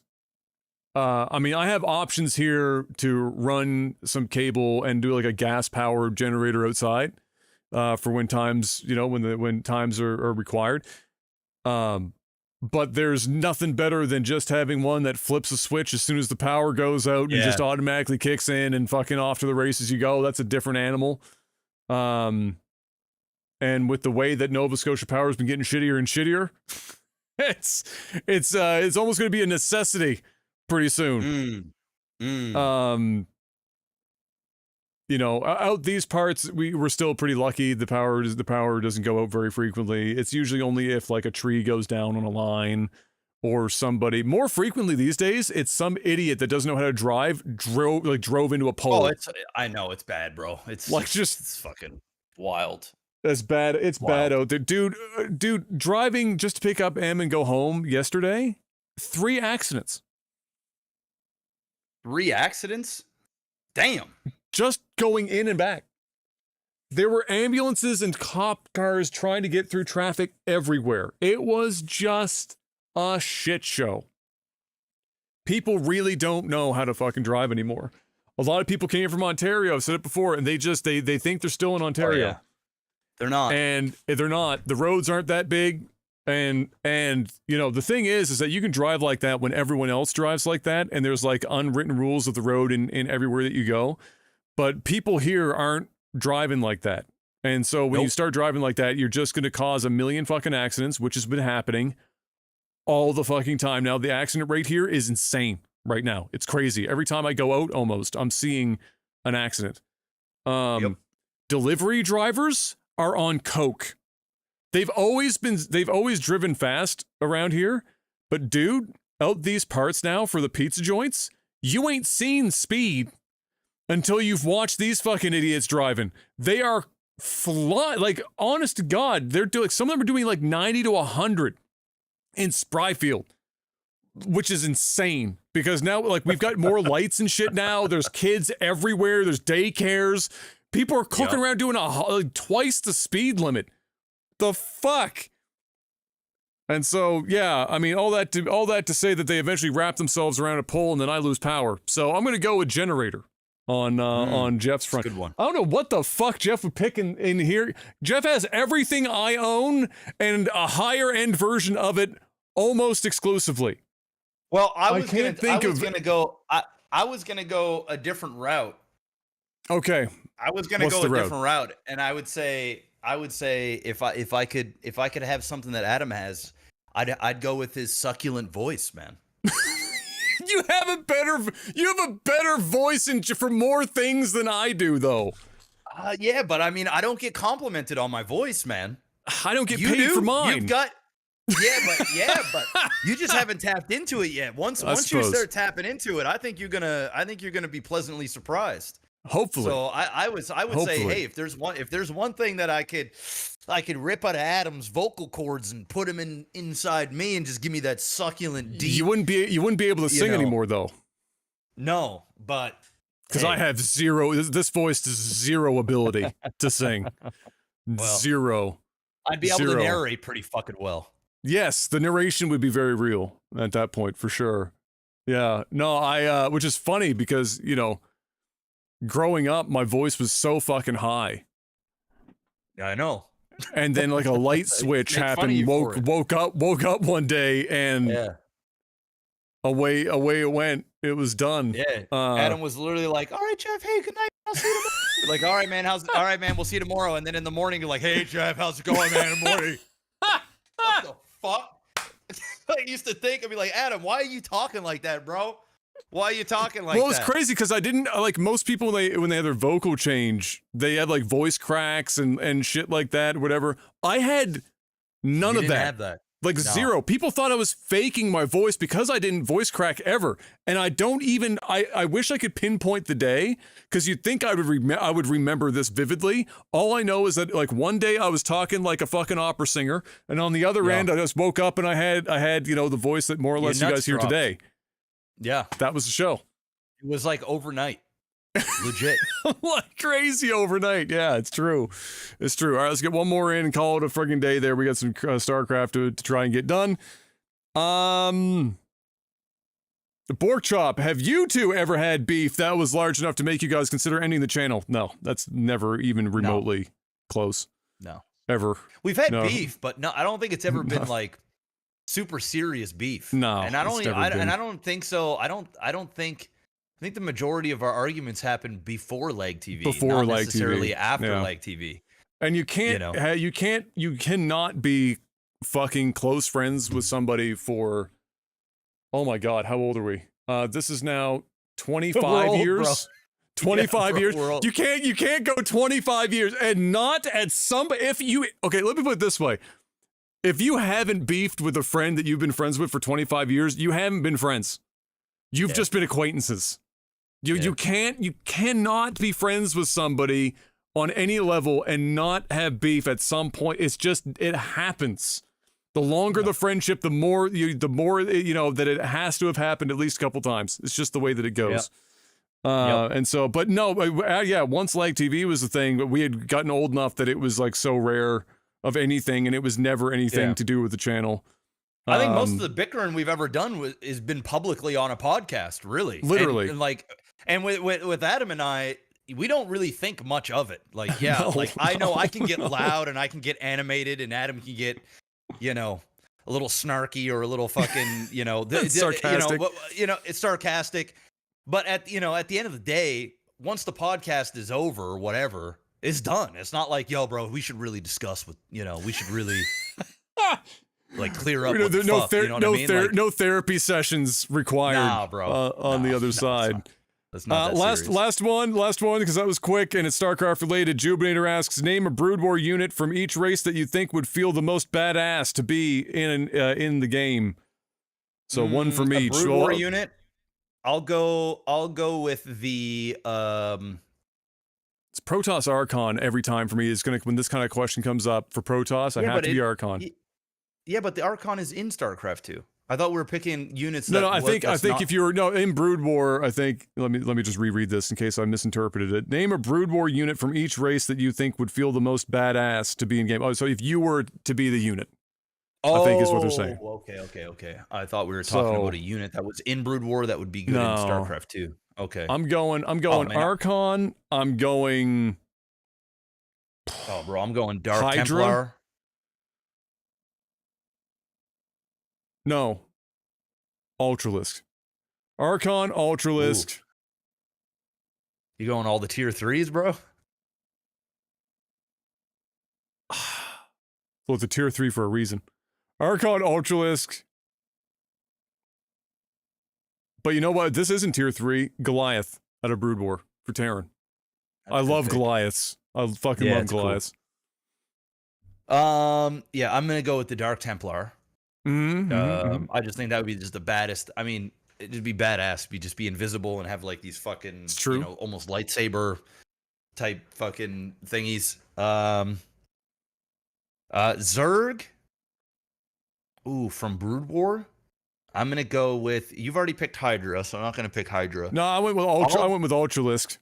Oh, that's right. Ultimately, Ultralisk. yeah, I changed it up. Oh man. Defilers were pretty fucking cool. Yeah, but you know what Defilers are? They're basically like earwigs. I don't like earwigs. That's true. They always gave me an earwig vibe.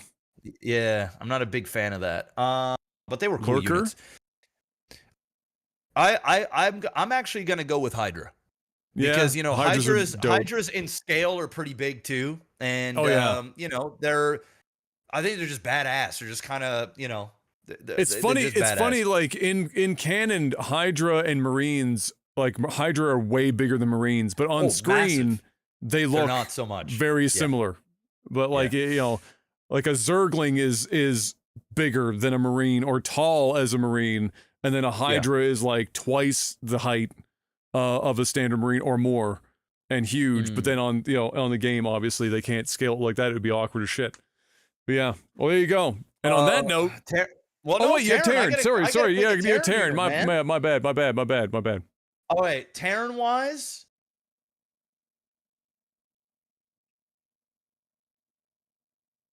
Man, I'm going battle cruiser. I thought about it, but I was like, that's all tier 3. I can't do it. I know, but I was gonna pick Science Vessel because I just think Science Vessels are dope too. They're cool, and it's got a cool voice actor. Yeah. But I'm gonna go battle cruiser because battle cruisers are just they're badass. Man, Terran had a lot of great voice. Like the Wraiths sounded so fucking cool. Oh, I forgot about those. The Wraiths were fire. Yeah. What a downgrade we got in StarCraft 2 out of some of the Terran units. Like no Goliaths, and well, Goliaths became Thors, but I still feel like Goliaths were a cooler unit than Thors. And then like Banshee over Wraith, like come on, bruh. Yeah, that's a downgrade. We didn't even get Corsair in StarCraft 2. No, we did. Do you think that would have worked as a balanceable unit though? Like, because really the Corsair got replaced by a Phoenix in the grand scheme of things. Yeah, I think the Corsair would have worked. I mean, it's pretty much what a Phoenix was, right? Like, That's except true. that Phoenix can pick up using their gravitational whatever fucking thing it's called, the whatever. Yeah. The Corsair couldn't do that, but the Corsair was really good at against mutas and stuff. Like when you had them all bunched up, and you had a bunch of Corsair, it would just fucking eat them. Oh, eat them alive. That was With nuts. the Phoenix, splash damage. The splash damage. I will say though, the Phoenix, I think mechanically is just a better design and just a better unit overall than what the Corsair was. It's like it's what the Corsair was, but then added another level of strategic like another strategic element to it. But yeah. Fuck. Dude, Brood War. Class. As much as I love StarCraft 2, the music in Brood War was better. The voices, the sound effects. I don't know if it's nostalgia. I don't think it is. I just think they were just better. There was something about it that just felt fucking better for some reason. I mean, you can get the voice pack in StarCraft 2. Yeah, it's true. They eventually did. You know, yeah, you can just listen to the stuff. So that's true. But yeah, bless StarCraft. Speaking of StarCraft, it's time to go do some StarCraft. Let's go cast some games. Yeah. All right, ladies and gentlemen, that's a banger. Tonight, I don't know if it's going to happen or not, if I'll do it live or not, but Sony's State of Play, or whatever the fuck they're calling it, is tonight. I might be live for that, to do that if you're interested in watching a talking head over that. You don't already have one of like 5 other people talking over it. And then other than that, we will see you guys next week. Thank you very much for stopping by. Hopefully you enjoyed yourselves, and until then, have a good one, and peace. Peace.